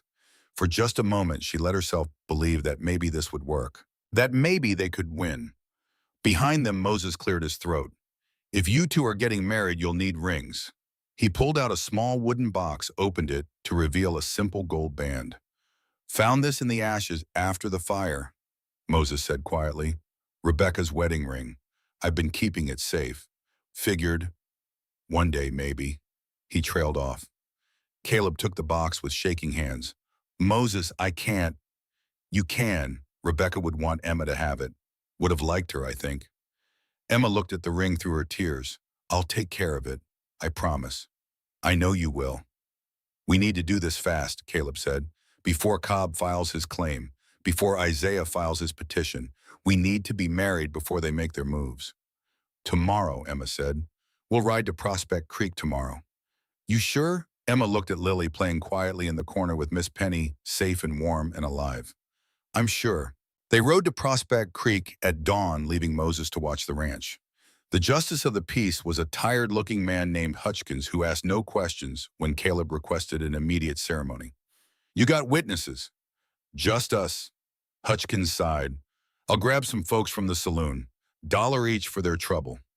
He returned with a bearded miner and a woman in faded calico who smelled like whiskey and looked like she hadn't slept in days. They stood where Hutchkins pointed and watched with bleary curiosity. The ceremony took less than 10 minutes. Emma heard the words as if from a distance. Do you take this man? Do you take this woman, for better or worse, in sickness and health? The promises rolled over her like water, familiar and strange at the same time. When Hutchkins asked for rings, Caleb produced Rebecca's gold band. It was my first wife's, he said quietly. She was a good woman, a strong woman. I think she would have liked you. I think she would have wanted you to have this. Emma felt the weight of it as he slid it onto her finger. Cool metal warming to her skin. Commitment made tangible. You may kiss your bride, Hutchkins said. Caleb looked at her, asking permission even now. Emma nodded. He kissed her softly, carefully, like she was something precious that might break if he pressed too hard. His hand came up to cup her face, his thumb brushing her cheek, and Emma felt something flutter in her chest that she wasn't ready to examine. When they pulled apart, Lily was clapping. Now we're a real family, she said. Miss Penny says so. Caleb crouched down to her level. Miss Penny's right, and you know what that means. What? It means I'm your papa now, for real, if you'll have me. Lily threw her arms around his neck. I already said yes yesterday. I know, but I wanted to ask again. Make sure you hadn't changed your mind. I never change my mind, Lily said with tremendous dignity. Miss Penny says I'm very stubborn. Miss Penny knows you well. They rode back to the ranch as the sun climbed toward noon. Emma sat on Patience, the gold ring heavy on her finger, trying to understand how her life had changed so completely in such a short time. 6 weeks ago, she'd been a widow. 4 weeks ago, she'd been starving. 2 days ago, she'd been fighting off a preacher's threats. Now she was Mrs. Caleb Brennan. The thought should have terrified her. Instead, it felt like the first solid ground she'd stood on in months. They'd been back at the ranch less than an hour when the courier arrived. 2 documents, 2 brown envelopes sealed with wax. Caleb opened the first one, his face going hard. Water rights challenge, filed by Denver Land and Cattle Company. Court date March 20th. He opened the second. Custody petition, filed by Reverend Isaiah Graves, hearing March 24th. Emma's blood went cold. 4 days apart. They coordinated it. Want us fighting on 2 fronts at once. Caleb crumpled the papers in his fist. If we lose the first case, we look unstable for the second. If we win the first but spend everything on lawyers, we can't afford to fight the second. Either way, we lose Lily. Moses appeared in the doorway. He hesitated, then pulled out a worn photograph from his pocket. I know a man in Denver. Morrison, best family lawyer in the territory. Caleb laughed bitterly. And why would he take our case? We can't afford. He owes me. Moses handed Caleb the photograph. It showed a young black girl, maybe 8 years old, smiling. That's my granddaughter, Sarah. Morrison tried to get her custody for me when my daughter died. Fought for free. We lost judge wouldn't give a child to a black man no matter how good the case. Sarah went to her daddy, a drunk who beat her. She died 6 months later. Emma's hand went to her mouth.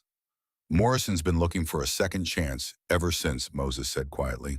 A case where he can save a child this time. This is that case. He'll come, and he'll fight like hell. Caleb looked at Emma. What do you think? I think we don't have a choice. We fight with everything we have. Then I'll ride to Denver tomorrow, find Morrison, see if he'll take both cases. Moses shook his head. You can't leave the ranch, not with Cobb's men around. They see you gone, they might try something. I'll go. I know Morrison. He'll listen to me. Moses, I'm going. Don't argue with your elders. Moses grabbed his coat. I'll leave at first light.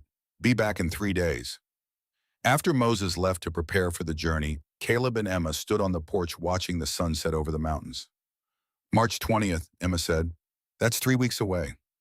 3 weeks to prepare for the fight of our lives. We just got married this morning and already we're going to war. Caleb reached for her hand, laced his fingers through hers. Some people get years of peace before the trouble finds them. We get hours. But maybe that's all right. Maybe fighting together from the start means we'll come out stronger. Emma squeezed his hand. You really believe that? I have to, because the alternative is giving up. And I'm done giving up. They stood in silence as darkness fell, two people who'd become a family out of desperation and necessity, and something that might someday become love.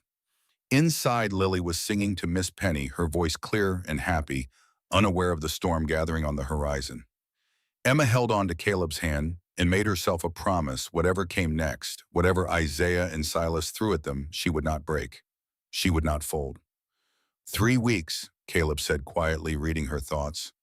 3 weeks until March 20th, until the water rights trial. And 4 days after that, the custody hearing. We'll win the first, we have to, because if we lose the ranch, we lose everything. Emma squeezed his hand, so we fight together. Caleb pulled her close. Together. In the distance down in Blackwood Falls, church bells began to ring. Sunday evening service. Isaiah would be there preaching to his flock, building his case against them with every sermon.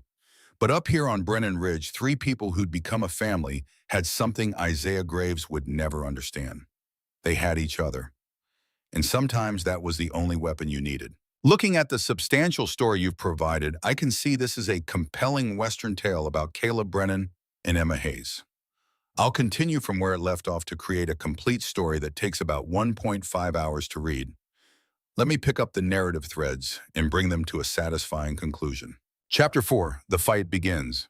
Moses returned from Denver on a horse lathered with sweat and a face grim with news, both good and troubling. Emma watched from the kitchen window as he rode up to the house, 3 days of hard travel, etched in every line of his weathered features. Caleb met him in the yard, and Emma could see from their body language that the conversation was intense. Moses gestured toward the mountains, toward town, his hands moving in sharp, urgent motions. Caleb's shoulders grew more tense with each word. When they finally came inside, Emma had coffee waiting, and Lily was upstairs, napping, exhausted from a morning of helping name the new calf. Morrison will take both cases, Moses said without preamble. But there's more. Tell me, Caleb said. Cobb's been busy. He's got 3 other ranches under pressure. The Hendersons, the Wolf Spread, and Old Man Santiago's place south of Pine Creek. All of them facing the same water rights challenge. All of them getting pressure to sell. Emma's stomach tightened. It's not just us. No, ma'am, it's bigger than that. Morrison thinks Cobb's working with railroad interests. They want to run a line through this valley, and they need the water rights to make it profitable. Caleb swore under his breath.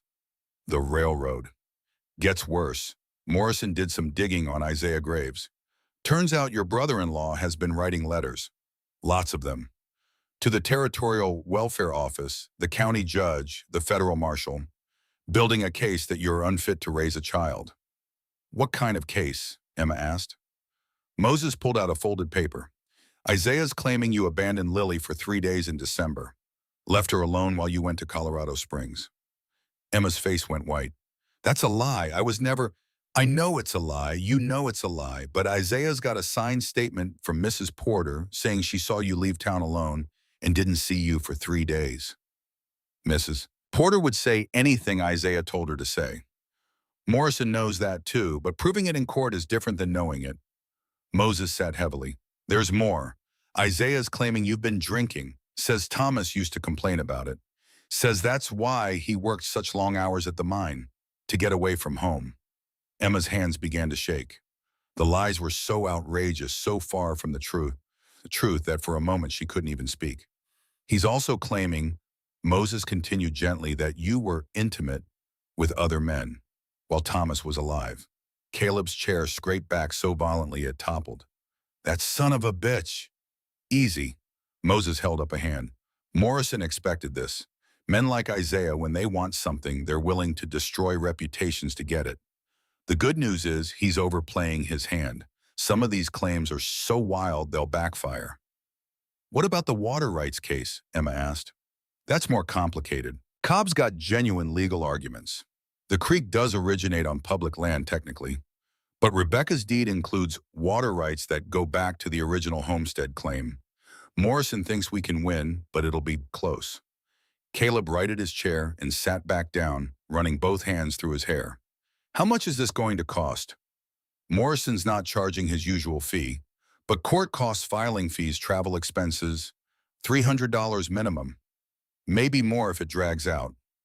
$300. Emma knew they didn't have it. The ranch was successful, but barely.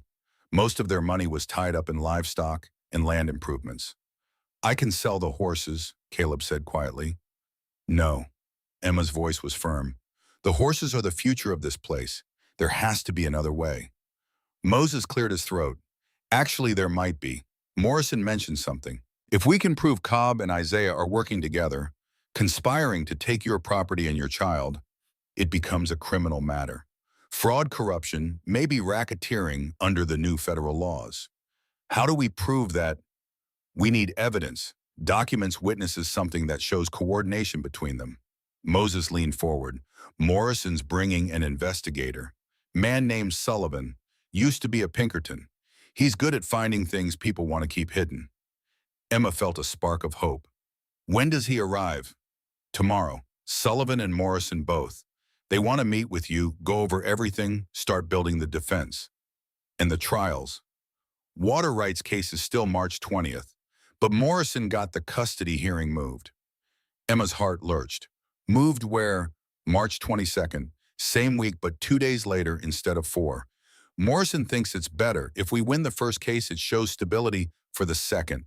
And if we lose, Moses trailed off. If we lose the first case, we're broke and look like failures for the second, Caleb finished. Either way, everything depends on March 20th. That evening, after Lily was asleep, Emma found herself on the porch again, staring out at the mountains. The stars were brilliant in the clear, cold air, and the silence was so complete she could hear her own heartbeat. Caleb joined her carrying 2 cups of coffee and a heavy blanket. Figured you might be cold, he said, draping the blanket around her shoulders. Thank you. Emma took the coffee gratefully. Caleb, can I ask you something? Anything. Are you afraid? He was quiet for a long moment. Terrified, he said finally. Good. I was starting to think you were too brave to be human. Brave, Caleb laughed, but there was no humor in it. I'm the man who let his family burn while he was out playing with fence posts. Brave is the last thing I am. Emma turned to look at him. In the starlight, his face was all shadows and sharp angles, but she could see the pain there, the self-blame he carried like a stone in his chest. You want to know what I think, she said. I think you are the bravest man I've ever met. Not because you're not afraid, but because you keep going anyway. You saved me and Lily even though it meant taking on a fight you didn't have to fight. You married me even though it meant risking everything you've built here. That's not cowardice, Caleb. That's the opposite. I married you because I was selfish, because I didn't want to be alone anymore. Maybe, but you also married me because it was the right thing to do, because a 4-year-old girl needed protection and you were strong enough to give it to her. Emma reached over and took his hand. Whatever happens in court, whatever Isaiah and Cobb throw at us, you did the right thing. Remember that. Caleb squeezed her hand. What about you? Are you afraid? Every minute of every minute, Emma admitted, but not of losing the fight. I'm afraid of losing hope. I'm afraid of becoming the kind of person who gives up. You won't. How can you be sure? Because I've watched you. I've seen you choose to keep fighting even when you had every reason to quit. I've seen you slap a preacher in the middle of town rather than let him intimidate you. I've seen you trust a stranger because your daughter needed you to. Caleb lifted their joined hands and brushed a kiss across her knuckles. You don't know how to give up, Emma Brennan. It's not in you. Emma Brennan. The name still felt strange, like a coat that didn't quite fit yet. But she was beginning to think it might fit someday. Promise me something, she said. What? If we lose, if they take the ranch and take Lily, promise me you won't blame yourself. Promise me you'll remember that we fought, that we didn't just lie down and let them win. Emma, promise me. Caleb studied her face in the starlight. Only if you promise me the same thing. If we lose, it won't be because you weren't strong enough, or brave enough, or good enough. It'll be because sometimes the world is unfair and good people lose anyway. Promise me you'll remember that. I promise. I promise too. They sat in comfortable silence, holding hands under the blanket, drawing strength from each other and from the solid presence of the ranch around them. Tomorrow would bring lawyers and investigators in the beginning of the fight for their lives. But tonight they had this. They had each other. It would have to be enough. Chapter 5. Allies and enemies. Morrison arrived at noon with Sullivan in tow, both men looking like they'd ridden hard. Morrison was older than Emma had expected, maybe 60, with silver hair and sharp blue eyes behind wire-rimmed spectacles. Sullivan was younger, lean, and watchful, with the kind of face that revealed nothing. They gathered in the kitchen while Moses made introductions and Lily played quietly in the corner with Miss Penny. "Mrs. Brennan," Morrison said, his voice cultured and precise. "Moses has told me your situation. I want you to know that regardless of what happens in court, I believe you're fighting for the right reasons." "Thank you, but belief doesn't win cases." Morrison smiled. "No, but evidence does. And Mr. Sullivan here is very good at finding evidence." Sullivan spoke for the first time, his voice flat and professional. "I've been investigating Cobb and his company for 3 days. There's a pattern here. Denver Land and Cattle has forced out 12 ranchers in the past 2 years. Always the same method. Challenge water rights, apply financial pressure. Buy cheap when they're desperate." "But that's not illegal," Caleb said. "No, but conspiracy to defraud is. And if I can prove Cobb and Graves are working together to manufacture grounds for taking your child in order to pressure you into selling, that's a federal crime." Emma's pulse quickened. "Can you prove it?" "I'm working on it. Graves has been writing a lot of letters lately. To territorial officials, yes, but also to someone in Denver. I'm trying to track down who." Morrison opened his leather satchel and pulled out a stack of documents. "In the meantime, we need to prepare for both trials. The water rights case first.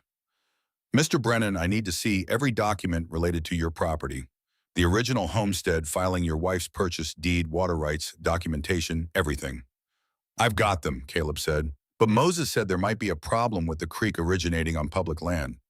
"There is, but Rebecca was smart when she bought this place. The water rights she purchased predate the public land designation by 5 years.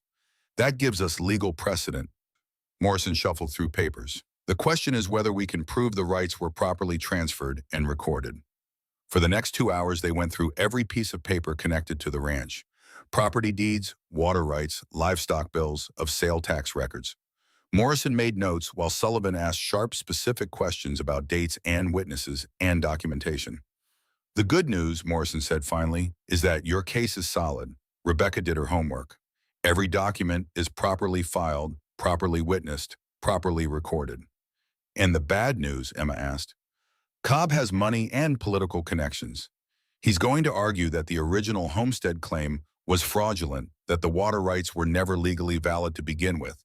It's a weak argument, but if he gets the right judge—" "What about Judge Harrison?" Moses asked. "He's supposed to hear the water rights case." Sullivan looked up from his notes. "Harrison's honest, as far as I can tell. Not in anyone's pocket, but he's also cautious. Doesn't like making decisions that might be overturned on appeal." Meaning he'll stick strictly to the letter of the law. No room for sympathy or common sense. If there's any technical flaw in your documentation, he'll find it. Emma felt her stomach tighten. "And the custody hearing?" "What about that judge?" Morrison's expression darkened. "That's Judge Whitmore, and he's problematic." "Problematic how?" "He's got strong opinions about proper Christian families, about women's roles, about moral behavior." Morrison set down his papers. "Moses told me you slapped Reverend Graves in the middle of town." Emma's cheeks burned. "He was threatening my daughter." "I believe you, but Whitmore won't see it that way. He'll see a woman who publicly assaulted a man of God, a woman who's living on a remote ranch with a man she barely knew, a woman whose husband died under what Graves will claim were suspicious circumstances." "Suspicious how?" "Graves is claiming Thomas's death wasn't accidental, that he was distraught in Rwam about your behavior and wasn't being careful in the mines." Emma shot to her feet, rage flooding through her. "That's insane. Thomas loved his work. He was always careful. The mine collapse was—" "I know," Morrison said gently, "but Graves has 3 men willing to testify that Thomas seemed upset in the weeks before his death."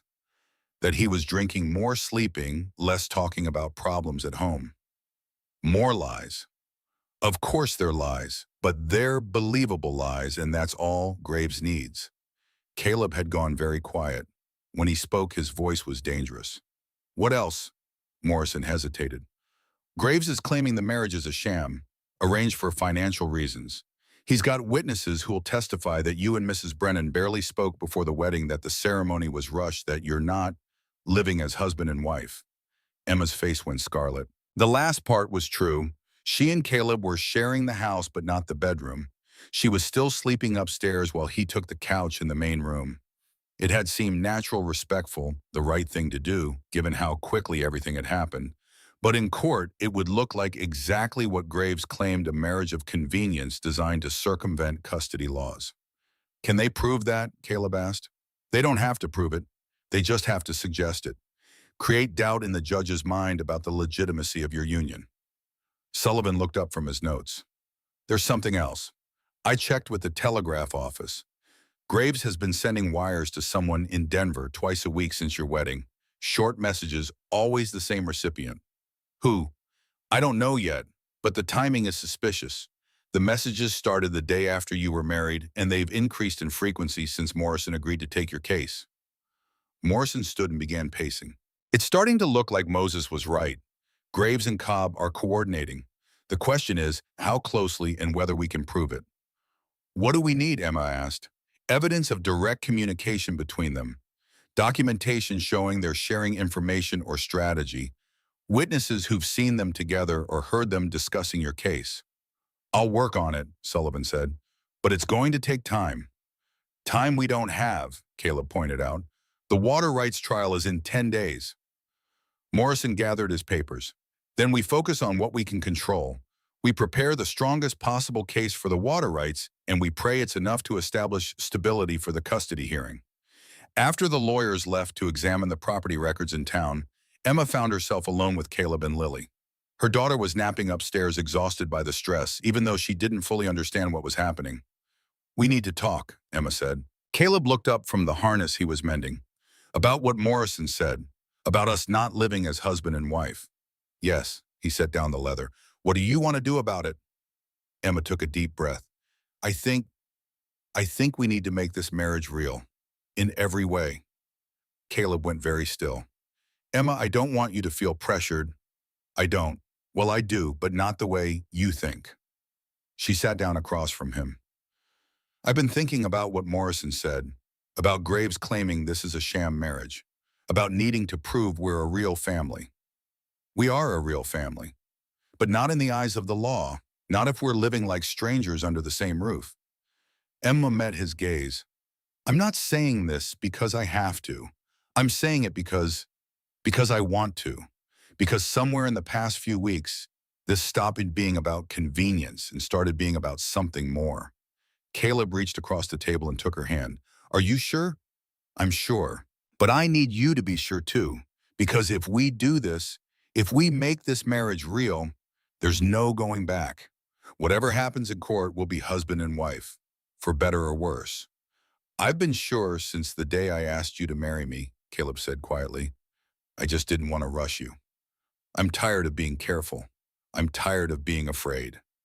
Emma stood up still, holding his hand. Come upstairs with me. Caleb's eyes searched her face. Now, he let her lead him upstairs to the bedroom that had been hers alone. Late afternoon sunlight slanted through the windows, casting everything in gold. Emma turned to face him, suddenly nervous but determined. It's been a long time, she said. For me too. I might not remember how to. Caleb stepped closer, framed her face in his large, gentle hands. We'll figure it out together. When he kissed her, it was different from their wedding kiss. Deeper, more certain, full of promise and desire, and something that felt dangerously close to love. Emma melted into him, her arms coming up around his neck, and for the first time since Thomas died, she felt fully alive. What happened next was gentle and tentative, and completely right. They explored each other carefully, patiently, building trust with every touch. When Emma cried afterward, it wasn't from sadness, but from relief. Relief that she could still feel this much. Relief that it was possible to find joy even in the middle of a war. No regrets, Caleb asked, holding her close. None, Emma said. You, Tao, just one. Emma's heart lurched. What? That we waited this long. She laughed and kissed his shoulder. We had time. Do we really? Emma thought about March 20th, about the water rights trial and the custody hearing and all the ways their fragile new life could be destroyed. We have right now, she said. That's all anyone ever has. Left town this morning, headed back to Denver. He's giving up. Smart man doesn't stay where he's not welcome, especially when people are willing to break into hotel rooms to make their point. Emma sank onto a wooden crate, despair washing over her. So we're back to where we started. No evidence, no way to prove they're conspiring against us. Not necessarily. Moses sat beside her. Sullivan found one thing before he had to leave. Name of the person Graves has been wiring in Denver. Hu Charon, Samuel Crow, lawyer who specializes in territorial custody cases. Emma frowned. I don't understand. Why would Graves need a custody lawyer in Denver when the hearing is here? Because Crow's not just any lawyer. He's Cobb's lawyer. Has been for 3 years. Moses met her eyes. That's the connection, Mrs. Brennan. Graves and Cobb are both using the same attorney. That's not a coincidence. Emma felt hope flicker back to life. Can we prove it? Morrison thinks so. He's requesting Crow's client records subpoenaing telegraph communications. If we can show that Graves hired Cobb's lawyer right after your wedding, that's evidence of coordination. Will the judge allow it? Depends on the judge and how fast Morrison can get the paperwork filed. Moses stood, but there's something else, something that might be more important. What? Got word that Judge Harrison, the one hearing the water rights case, he's been asking questions about Rebecca's original deed. Had his clerk pull all the homestead records from 1875. Emma's heart sank. That's bad, isn't it? Could be, or could be very good. Depends on what he finds. Moses headed back toward his horse. Either way, we'll know soon enough. Trial starts in 8 days. That evening, Emma told Caleb about Sullivan's departure and the connection between Graves and Cobb's lawyer. They sat on the porch after dinner watching Lily play with Bear in the fading light. Morrison thinks it's enough, Caleb asked. He thinks it might be, but he's also preparing for the possibility that it won't matter. Meaning, Emma took a shaky breath. Meaning he thinks we should consider alternatives. What kind of alternatives? If it looks like we're going to lose the custody case, he thinks we should leave. Take Lily and go somewhere Graves can't follow. California, maybe? Or Oregon. Caleb was quiet for a long time. Give up the ranch. Save our daughter. She's my daughter too now, Caleb said quietly. Legally, officially, in every way that matters. And you're my wife. If running is what it takes to keep you both safe, you'd do that? Give up everything you've built here. Caleb looked out at the land that had been his life for 10 years. The pastures where his horses grazed, the barn he'd built with his own hands, the house where he'd lived with Rebecca and Daniel, and now with Emma and Lily. I already lost one family because I put work before people, he said. I won't make that mistake again. Emma reached over and took his hand. It might not come to that. We might win. We might. But if we don't, we'll leave, together, and we'll build something new somewhere else. That night, for the first time since their wedding, Emma slept in Caleb's arms. Not because a judge might question their marriage, but because she needed the comfort of his presence. Because the weight of everything they might lose felt too heavy to carry alone. In the darkness, she whispered her fears into his shoulder. What if they lost everything? What if they had to start over with nothing? What if Lily never forgave them for uprooting her life? Caleb held her close and whispered back his own promises. They would face whatever came together. They would protect Lily, no matter what. They would find a way to be happy, even if it meant beginning again in a place where no one knew their names. Outside, the wind howled through the pines, and Emma tried not to hear it as an omen. Chapter 6, the trial begins. March 20th, day and clear and cold with the kind of blue sky that promised spring but delivered only bitter wind. Emma stood at the kitchen window watching Caleb harness the horses to the wagon, her stomach churning with nerves. Today would decide everything. Mama, why are you sad? Lily asked from the table where she was trying to feed Miss Penny imaginary breakfast. I'm not sad, baby. Just thinking. Miss Penny says you're worried about the mean men who want to take Papa's ranch. Emma turned from the window. In 3 weeks, Lily had started calling Caleb Papa as naturally as breathing. The word always made Emma's chest tight with a mixture of joy and terror. Joy that Lily had found a father figure. Terror that they might lose him. Miss Penny's very smart, Emma said. She says the mean men won't win because Papa's stronger than them. I hope Miss Penny's right. Moses knocked and entered without waiting for an answer, dressed in his best clothes and carrying his hat. Wagon's ready. Morrison's meeting us at the courthouse. Emma gathered her things. The good dress she'd worn to her wedding, the bonnet Rebecca had left behind, the small Bible that had been Thomas's. Talismans and armor for the battle ahead. The ride to Blackwood Falls took 2 hours, and Emma spent every minute of it fighting panic. What if Morrison was wrong about their case being strong? What if Cobb had found some legal loophole they'd missed? What if Judge Harrison had already decided against them? Stop, Caleb said quietly. Stop what? Thinking so loud. You are making the horses nervous. Despite everything, Emma almost smiled. I can't help it. Yes, you can. Look at me. Emma turned to meet his gray eyes, steady and calm despite the storm they were riding into. Whatever happens in that courthouse, Caleb said, we'll handle it together. You understand? I understand. Good. Now breathe. Emma breathed. In and out, matching the rhythm of the horse's hooves, letting Caleb's certainty steady her own shaking courage. The courthouse in Blackwood Falls was a modest building of red brick and white trim, designed to project authority despite its small-town setting. People were already gathering on the steps when they arrived, ranchers and townspeople, and men in expensive suits, who had to be Cobb's lawyers. Morrison met them at the wagon, looking every inch the professional in his black coat and polished shoes. Ready. As we'll ever be, Caleb replied. Good. Remember what we discussed. Answer questions directly, don't volunteer extra information, and don't let them make you angry. Cobb's lawyers will try to provoke you into saying something stupid. They climbed the courthouse steps together. Emma felt eyes on her, curious, judgmental, speculative. She held her head high and kept walking. The courtroom was larger than she'd expected, with wooden benches for spectators and a raised platform where Judge Harrison would preside. Cobb was already there, surrounded by 3 lawyers and looking supremely confident. He nodded to Caleb as they entered, a gesture that managed to be both polite and threatening. Emma spotted Mrs. Porter in the gallery, whispering to several other women from town. Isaiah sat in the front row, dressed in his preacher's black, his pale eyes fixed on Emma with undisguised hatred. All rise for the Honorable Judge Harrison. Harrison was a small man with white whiskers and sharp eyes behind wire-rimmed spectacles. He looked tired, like a man who'd seen too many of these disputes and expected nothing but more of the same. Be seated. Court is now in session.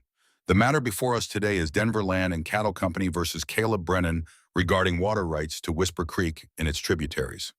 Cobb's lead attorney stood first, a tall man named Pemberton with silver hair and the kind of voice that filled rooms. Your Honor, this case is simple. The water rights Mr. Brennan claims were never legally valid. The creek in question originates on public land, making any private claims to its water null and void under Territorial Statute 47B. Emma watched Harrison's face. The judge was taking notes, nodding occasionally, giving nothing away. Furthermore, Pemberton continued, we have evidence that the original homestead claim was fraudulent, filed by a man who never actually lived on or improved the land as required by law. Emma's heart sank. Morrison had warned her about this argument, but hearing it delivered with such confidence made it sound credible. Morrison stood when Pemberton finished. Where Cobb's lawyer was theatrical and dramatic, Morrison was precise and factual. Your Honor, the plaintiff's argument ignores 20 years of legal precedent in established property law. My client's water rights predate the public land designation by 5 years and were properly filed, properly witnessed, and properly transferred through documented sale. Morrison approached the judge's bench with a stack of papers. These documents show a clear chain of title from the original homestead claim through my client's late wife's purchase in 1875. Every transaction was recorded with the Territorial Land Office. For the next hour, lawyers argued statutes and precedents, while Emma tried to follow the legal complexities. The case seemed to hinge on technical questions about when the land had been designated public, whether the original homesteader had met residency requirements, and whether water rights could be separated from land rights under territorial law. Then Pemberton called his first witness. The plaintiff calls Mr. Edgar Santos.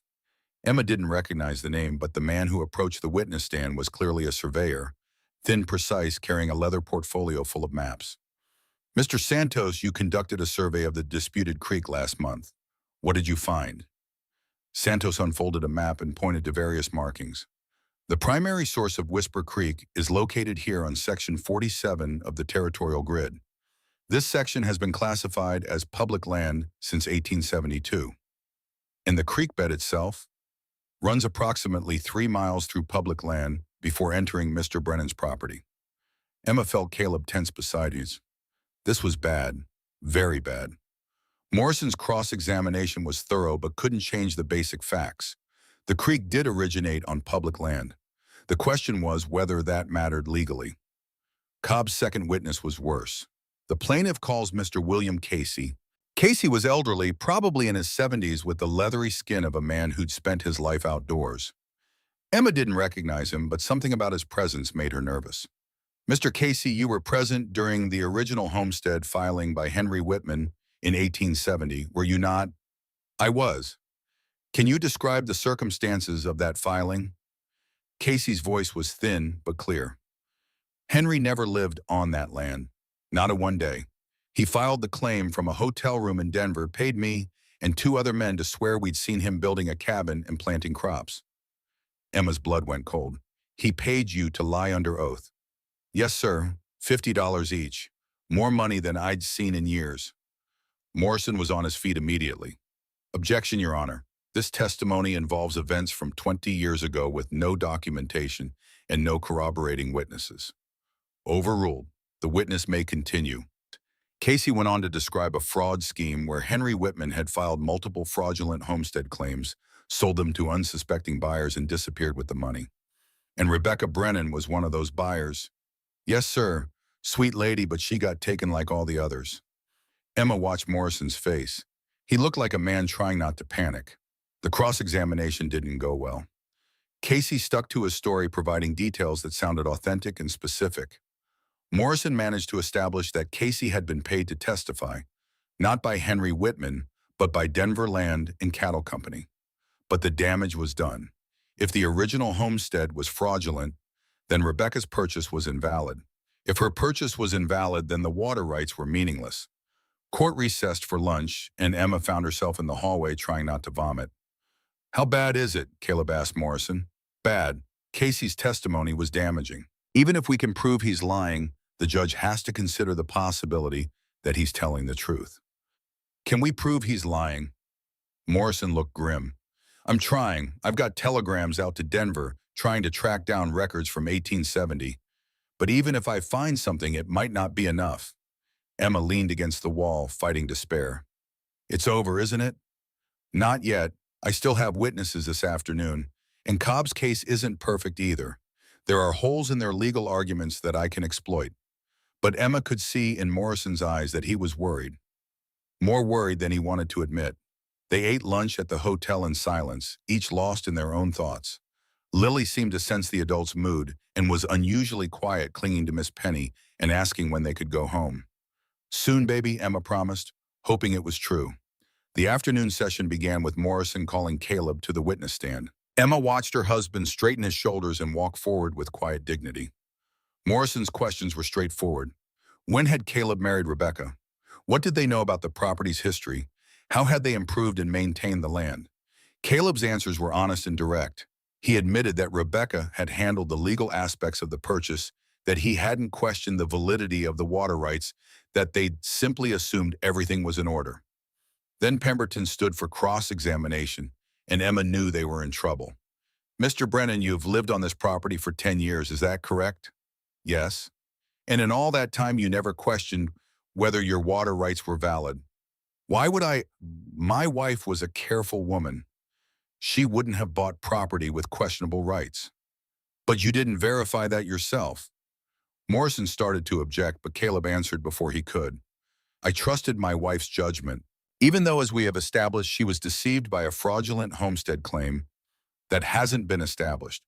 One man's testimony 20 years after the fact doesn't prove fraud. Pemberton smiled. It wasn't a pleasant expression. Mr. Brennan, isn't it true that your ranch has been failing financially for several years? Emma's heart lurched. Where was this going? The ranch is profitable, Caleb said carefully, but not as profitable as it once was. Isn't that correct? The drought has affected everyone. So you're facing financial difficulties. Morrison objected. Relevance, Your Honor. I'll allow it. The witness may answer. Caleb looked directly at Pemberton. We're managing fine. Fine enough to hire expensive lawyers to fight this case. Emma saw Caleb's jaw tighten. I believe in defending what's mine, even if what's yours was never legally yours to begin with. Objection, Morrison said sharply. Argumentative. Sustained. Move on, Mr. Pemberton. But the damage was done. Pemberton had planted the suggestion that Caleb was financially desperate, fighting a hopeless case out of stubbornness rather than legal right. The questioning continued for another hour, with Pemberton trying to establish that Caleb was an unreliable witness who hadn't done his due diligence on the property purchase. Caleb held his ground, but Emma could see the strain wearing on him. Morrison's redirect was brief and focused on rehabilitating Caleb's credibility, but Emma wasn't sure it was enough. The next witness was Moses, who testified about the improvements they'd made to the property and the care they'd taken to maintain the water sources. He was a good witness, honest, direct, unflappable under cross-examination. Morrison's final witness was a surprise. The defense calls Dr. Margaret Sullivan. Emma blinked. She'd never heard the name before. Dr. Sullivan was a middle-aged woman with steel-gray hair and intelligent eyes. She approached the witness stand with the confidence of someone accustomed to being the smartest person in any room. Dr. Sullivan, what is your profession? I'm a geologist with the Territorial Survey Office. And you've examined the disputed creek? I have. Last week at Mr. Morrison's request. What did you find? Dr. Sullivan pulled out a detailed map and pointed to various features. Whisper Creek has two primary sources. The larger source is indeed on public land, as Mr. Santos testified. But there's a secondary source, a spring that emerges directly on Mr. Brennan's property. Emma felt hope stir in her chest. This secondary source provides approximately 40% of the creek's flow during dry seasons. It's fed by an underground aquifer that exists entirely within the boundaries of Mr. Brennan's land. And the legal implications of that, under territorial water law, landowners have absolute right to water sources that originate on their property. Even if the main creek originates elsewhere, Mr. Brennan has undisputed rights to the portion fed by his spring. Emma wanted to cheer. It wasn't everything. They were still losing 60% of the water, but it was something. It was hope. Pemberton's cross-examination was aggressive but ineffective. Dr. Sullivan was clearly an expert, and her findings were based on scientific evidence rather than 20-year-old memories. When court recessed for the day, Morrison looked cautiously optimistic. How much difference does it make? Emma asked. Possibly everything. If Harrison accepts Sullivan's findings, it means you have legal rights to part of the creek, regardless of what happened with the original homestead. It's not ideal, but it might be enough to keep the ranch viable. They stayed in town that night, taking rooms at the hotel. Emma lay awake listening to Lily's breathing and trying not to think about all the ways the judge could still rule against them. At breakfast, Morrison looked tired but determined. Today's closing arguments, then we wait for Harrison's decision. How long? Could be an hour, could be a week. Judges like to take their time with water rights cases. They returned to the courthouse for the final day of testimony. The gallery was packed. Word had spread through the valley that this case would set precedent for other water disputes, and every rancher within 50 miles seemed to be present. Pemberton's closing argument was polished and persuasive. He summarized the evidence of fraud in the original homestead, argued that partial water rights weren't sufficient to support a ranch, and suggested that Denver land and cattle's offer was generous given the questionable legal situation. Morrison's closing was more personal. He talked about the Brennan family's 10 years on the land, their improvements and investments, their role in the community. He argued that technical questions about century-old homestead filings shouldn't override 20 years of established use and clear legal title. Then they waited. Judge Harrison retired to his chambers at 11 a.m. By noon, there was still no decision. By 2 p.m., people were getting restless. By 4 p.m., Emma was ready to scream from the tension. Finally, at 4:30, the bailiff called court back into session. "Has the court reached a decision?" Morrison asked. "I have." Harrison looked tired, like a man who'd wrestled with a difficult choice. This case involves complex questions of territorial law, property rights, and legal precedent. Emma held her breath. "After reviewing all testimony and evidence, I find that the plaintiff has failed to prove that the original homestead filing was fraudulent. Mr. Casey's testimony, while dramatic, lacks corroboration and is compromised by his financial relationship with the plaintiff." Emma felt hope flutter in her chest. "However, I also find that the defendant's water rights are limited by the territorial statute regarding public land water sources."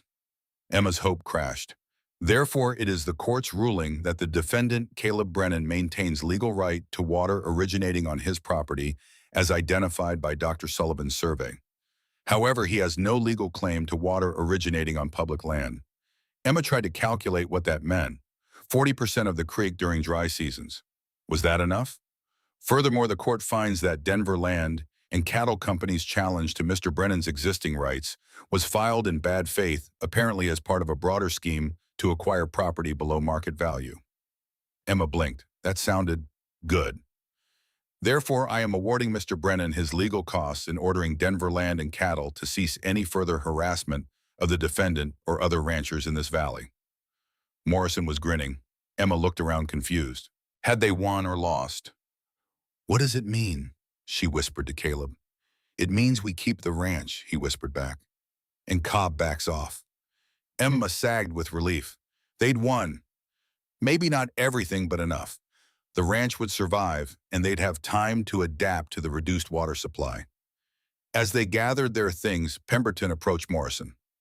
"This isn't over," he said quietly. "There will be appeals."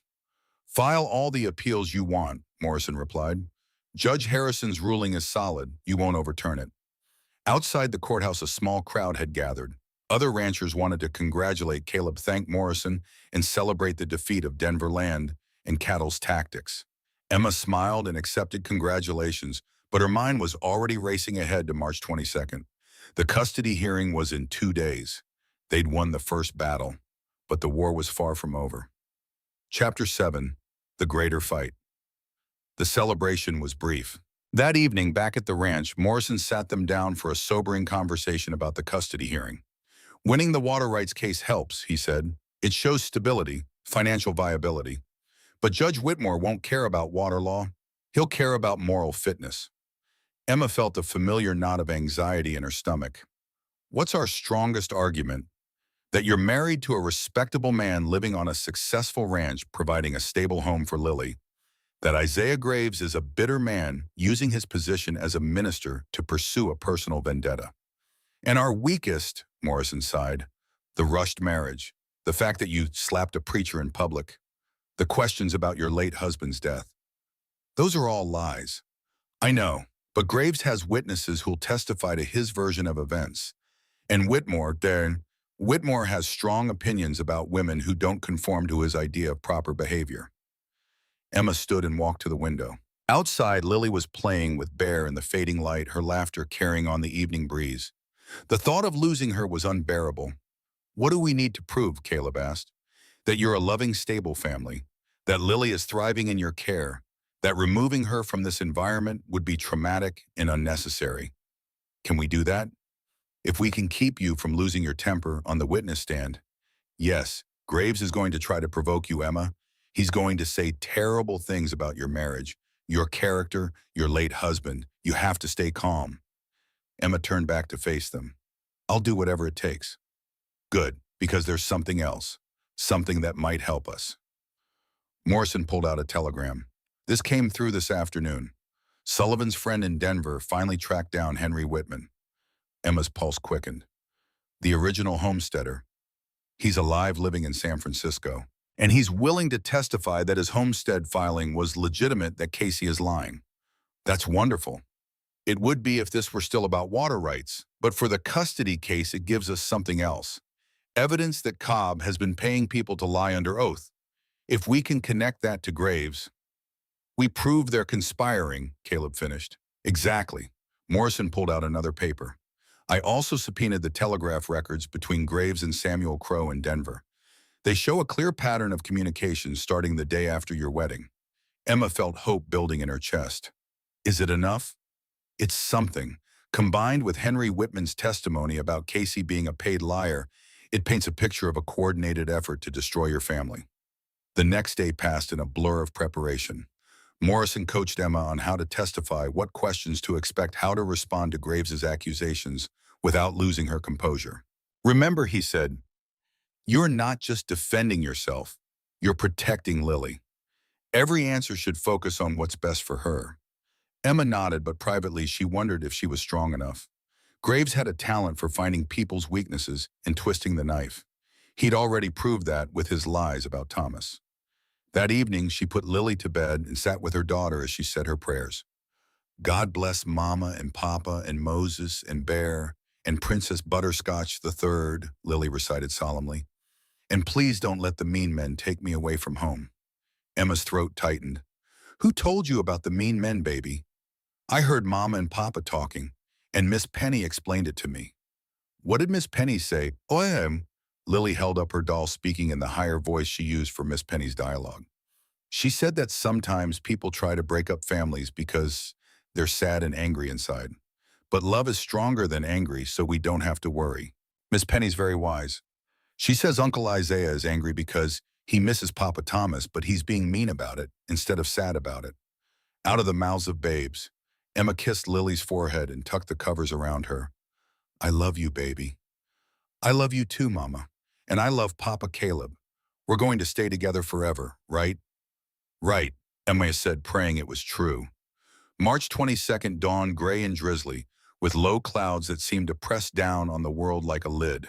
Emma dressed carefully in her best dress, the blue wool that had been her wedding dress, now cleaned and pressed.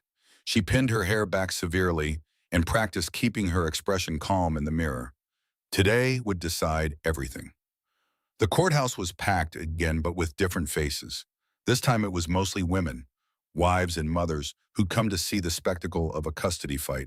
Emma could feel their eyes on her as she walked to the defendant's table, some curious, some sympathetic, some clearly disapproving. Isaiah sat in the front row again, flanked by Mrs. Porter and two other church ladies. He looked confident, righteous, certain of victory. Judge Whitmore entered at exactly 9 a.m. He was older than Harrison, with white hair and cold blue eyes that seemed to see sin everywhere they looked. Emma's heart sank just looking at him. Court is now in session. The matter before us is Graves versus Brennan regarding custody of the minor child Lily Hayes.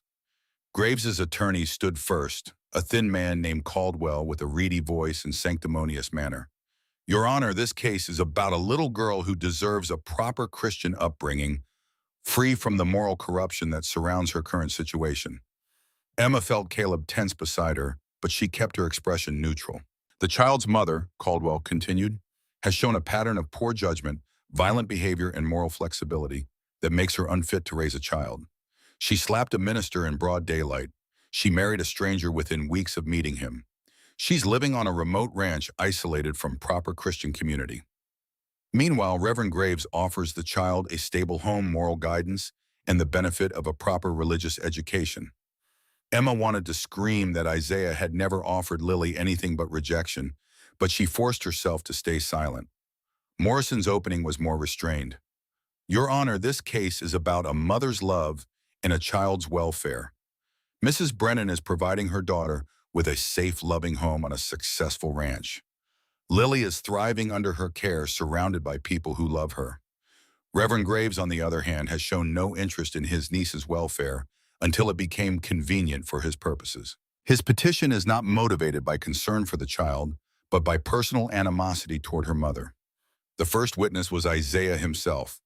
Watching her brother-in-law take the oath was surreal. He looked every inch the respectable minister. Black suit, humble demeanor, hands folded piously. Caldwell's questions were gentle, designed to establish Isaiah as a concerned relative who'd watched his niece's situation with growing alarm.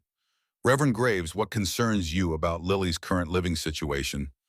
I'm worried about her moral and spiritual development.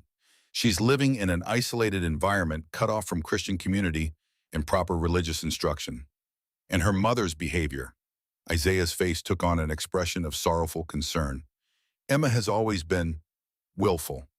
My brother loved her, but he struggled with her, drinking her temper, her inappropriate behavior with other men. Emma's hands clenched into fists under the table. Morrison touched her arm, a silent reminder to stay calm. Can you describe the incident at Porter's General Store?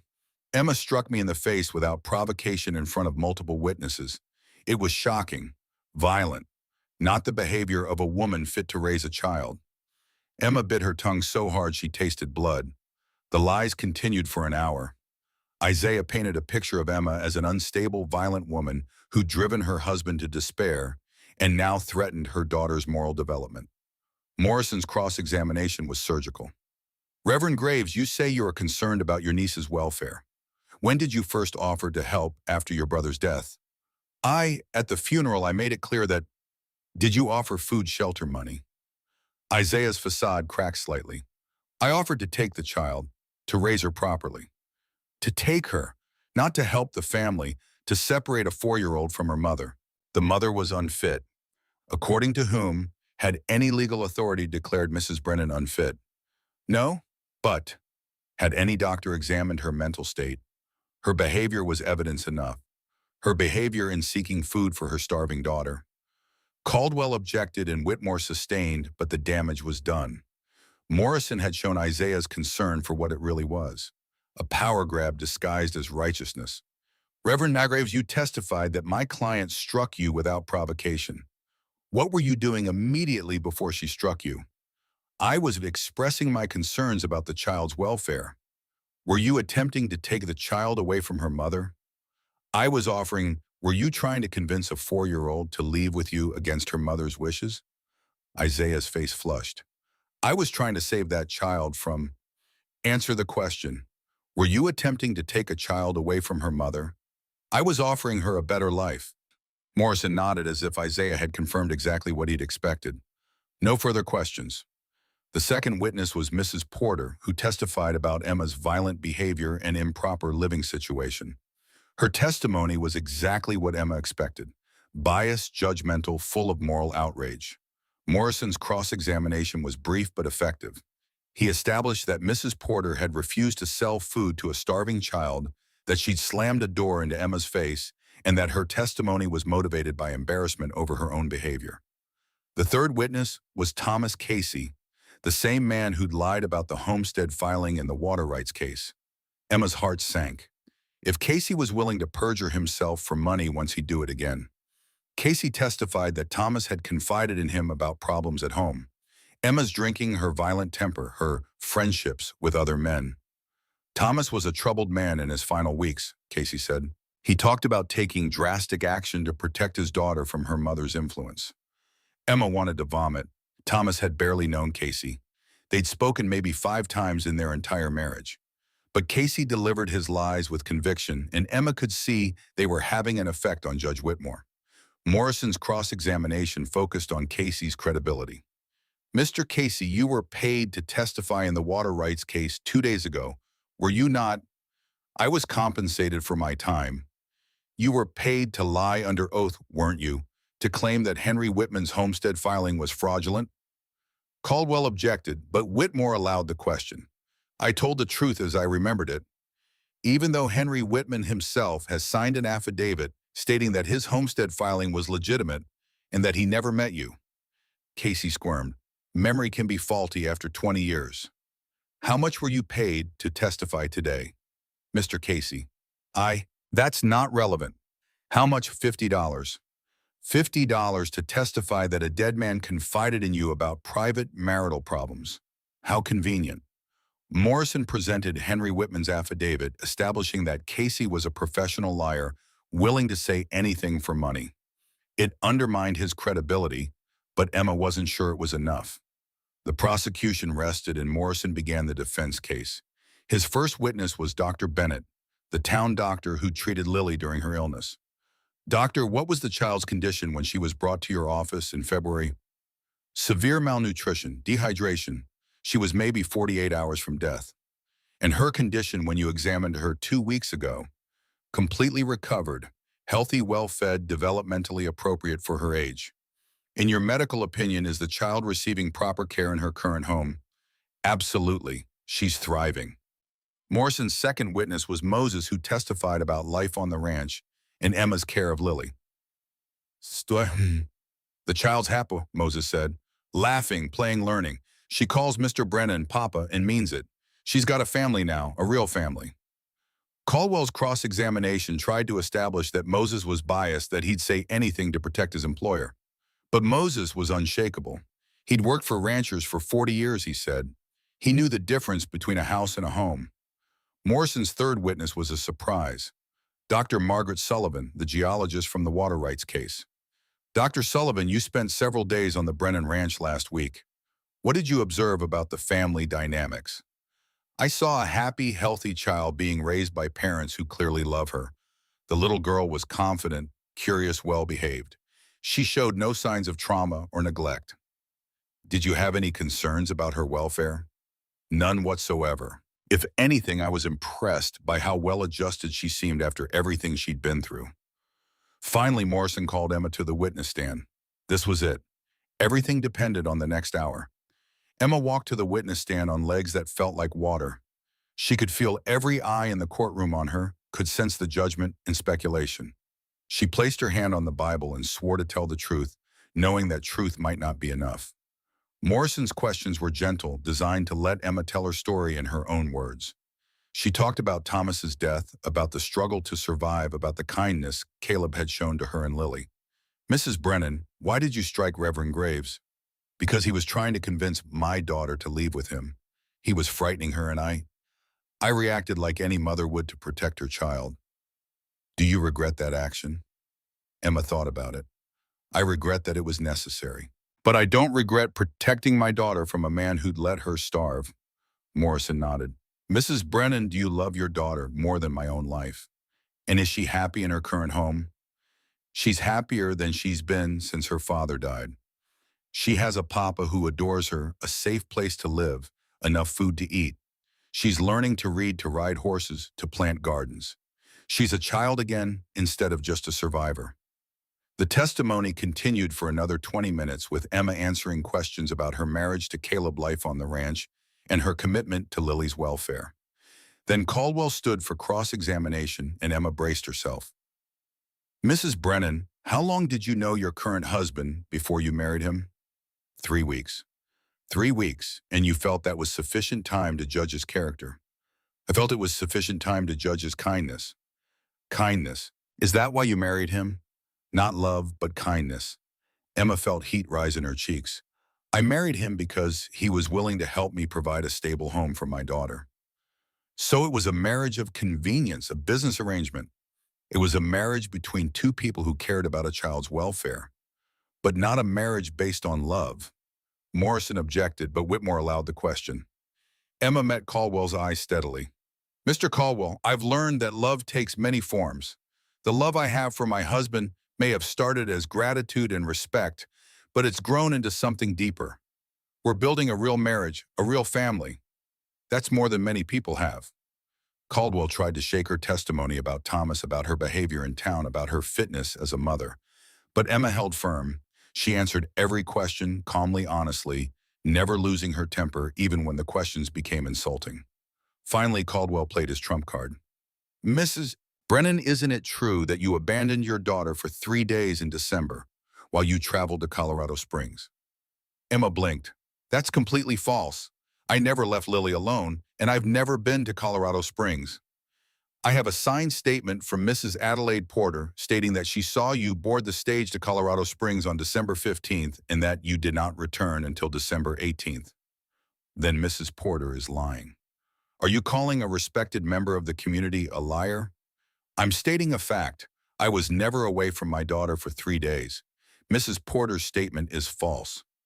Emma felt confident about this.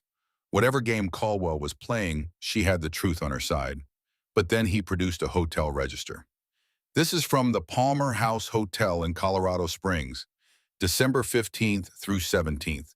Is that your signature, Mrs. Brennan? Emma stared at the register.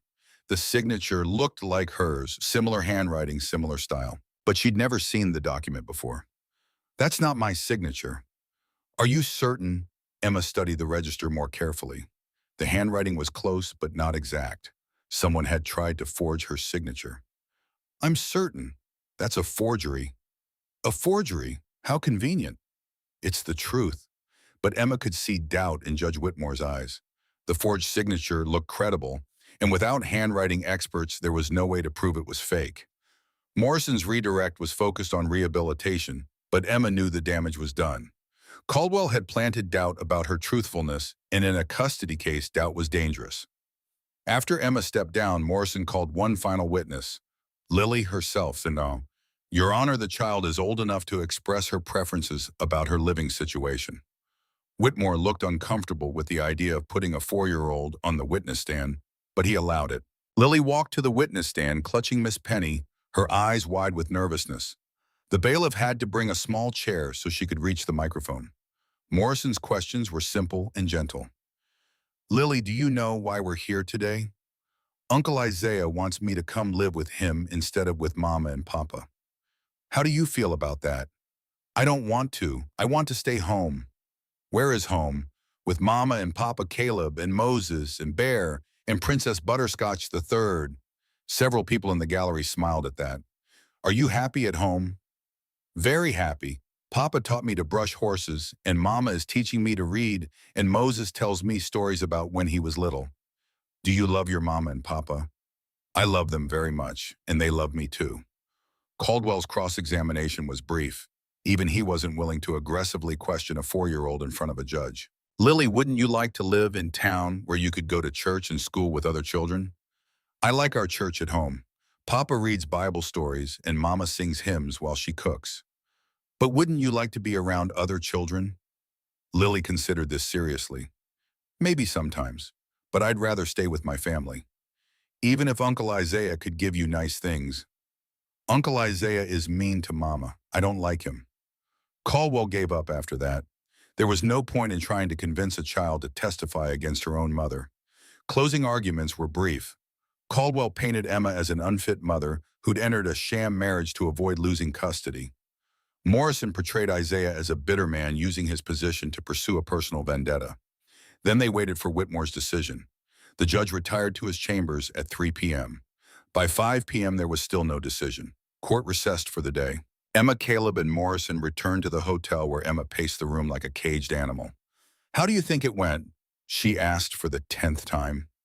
Better than I expected, Morrison replied.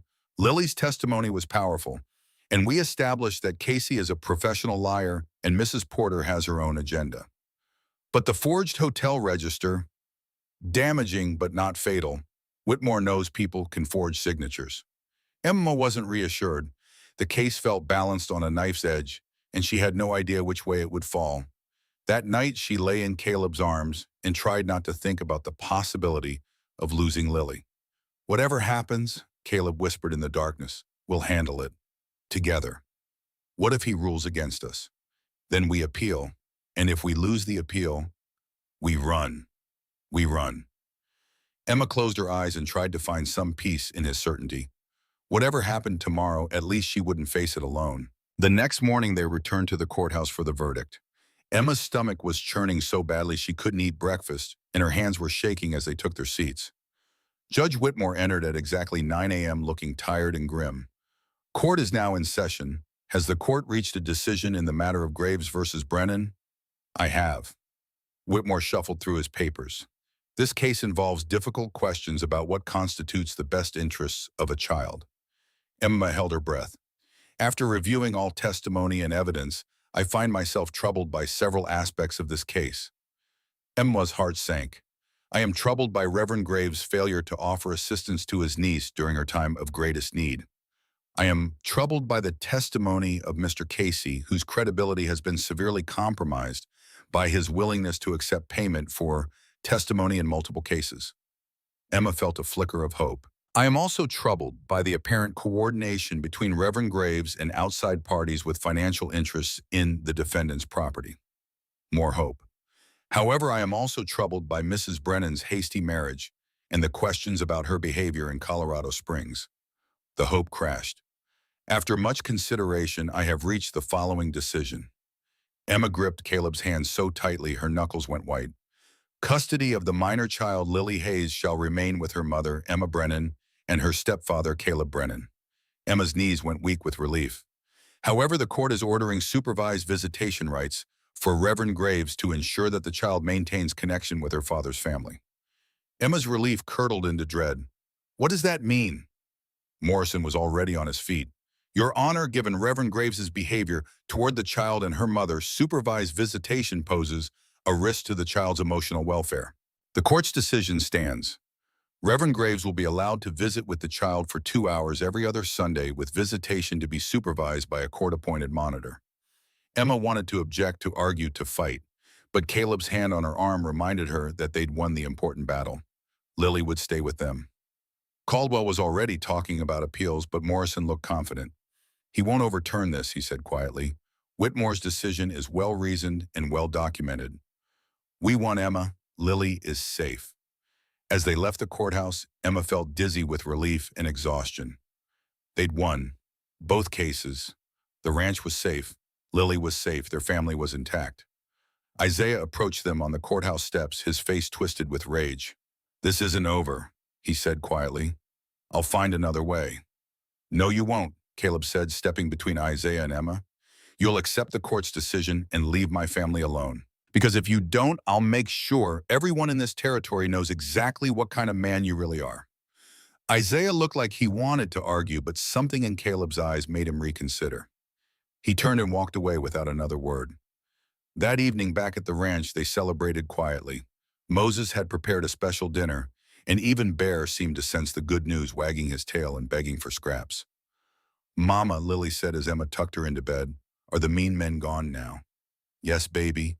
They're gone. We're safe. Good. Miss Penny was worried.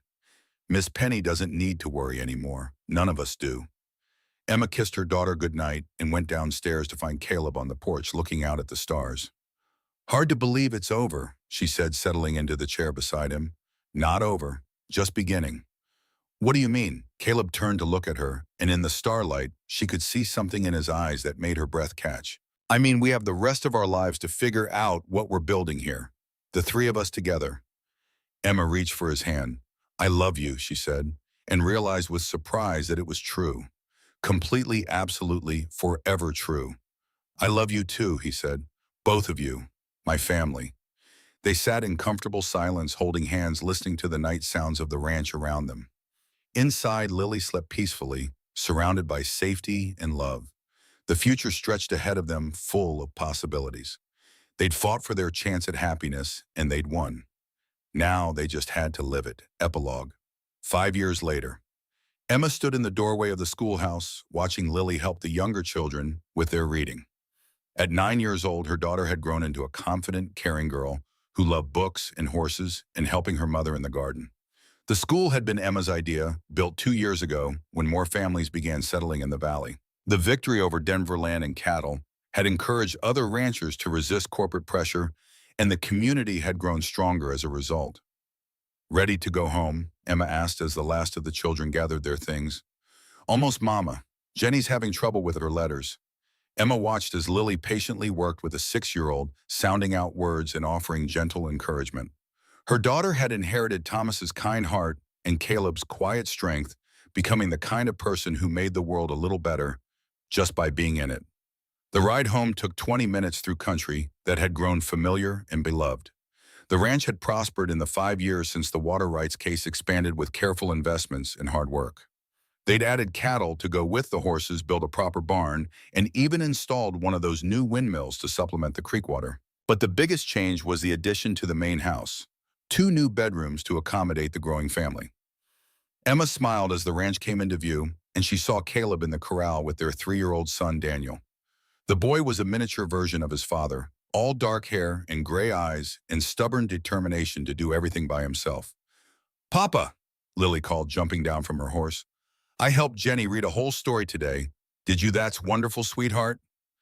Emma dismounted more carefully, her hand going instinctively to her stomach, where their third child was growing. Only 4 months along, but already she could feel the subtle changes in her body. How was the south pasture? She asked, kissing Caleb hello. Good. Moses thinks we can add another dozen head next spring if the grass holds up. Moses emerged from the barn moving a little more slowly than he had 5 years ago, but still strong as an oak tree. He'd become the children's honorary grandfather, spoiling them with stories and carved toys and patient wisdom. "Mrs. Emma," he called, "got a letter for you from Denver." Emma's stomach tightened instinctively. Even after 5 years, letters from Denver made her nervous. But this one was good news. An invitation to speak at the Territorial Women's Education Conference about the success of their rural school. Emma had quietly become something of a local celebrity, known throughout the territory as the woman who'd beaten Denver land and cattle and started a school in the middle of nowhere. "You should go," Caleb said after reading the letter.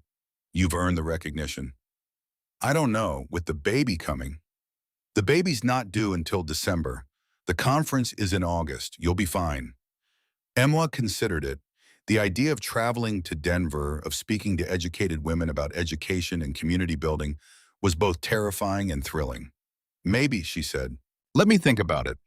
That evening, after the children were in bed, Emma and Caleb sat on the porch as they had so many times before. The ritual had become sacred to them. This quiet time to connect and plan and simply be together.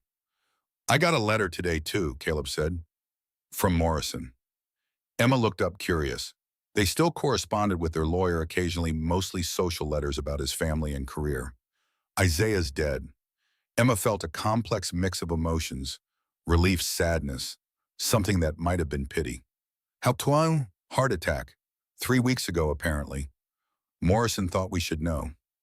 Emma was quiet for a moment, processing the news. "I should feel sad," she said finally. "He was Lily's uncle, Thomas's brother." "But you don't." "No, I feel free, like the last shadow of that awful time is finally gone." Caleb nodded. "The supervised visits ended 2 years ago anyway. Lily barely remembers them." That was true.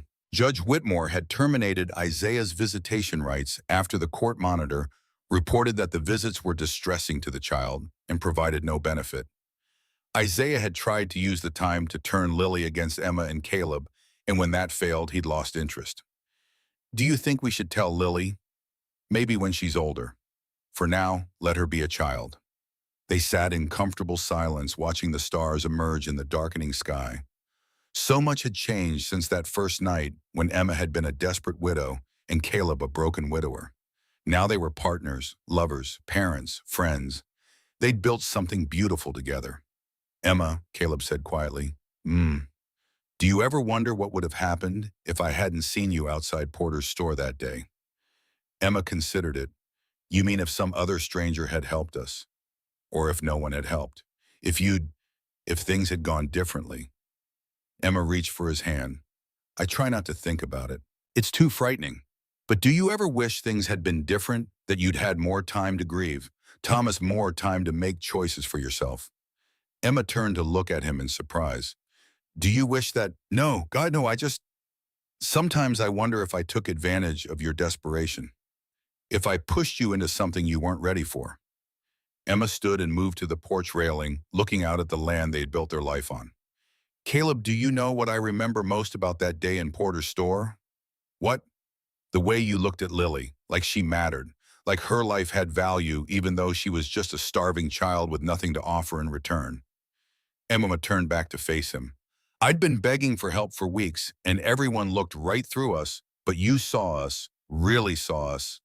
"Emma, let me finish. You asked me to marry you, yes, but you also gave me a choice. You could have demanded payment for your help, could have taken advantage of my desperation in other ways. Instead, you offered me partnership, respect, safety." Emma sat on the arm of his chair, taking his hand in both of hers. "I don't regret anything about how we started. Yes, it was fast. Yes, it was born out of necessity. But look what we built from that foundation. Look what we have now." She gestured toward the house where their children slept safely, toward the land they had fought to keep, toward the life they'd created together. "I love you, Caleb Brennan. Not because I have to, not because you saved me, but because you're a good man who makes me happy every single day. Because you're the father Lily chose and the partner I needed. Because somewhere along the way, a marriage of convenience became the great love story of my life." Caleb pulled her down into his lap, holding her close. "I love you too," he said. "More than I thought possible. More than I ever imagined I could love again."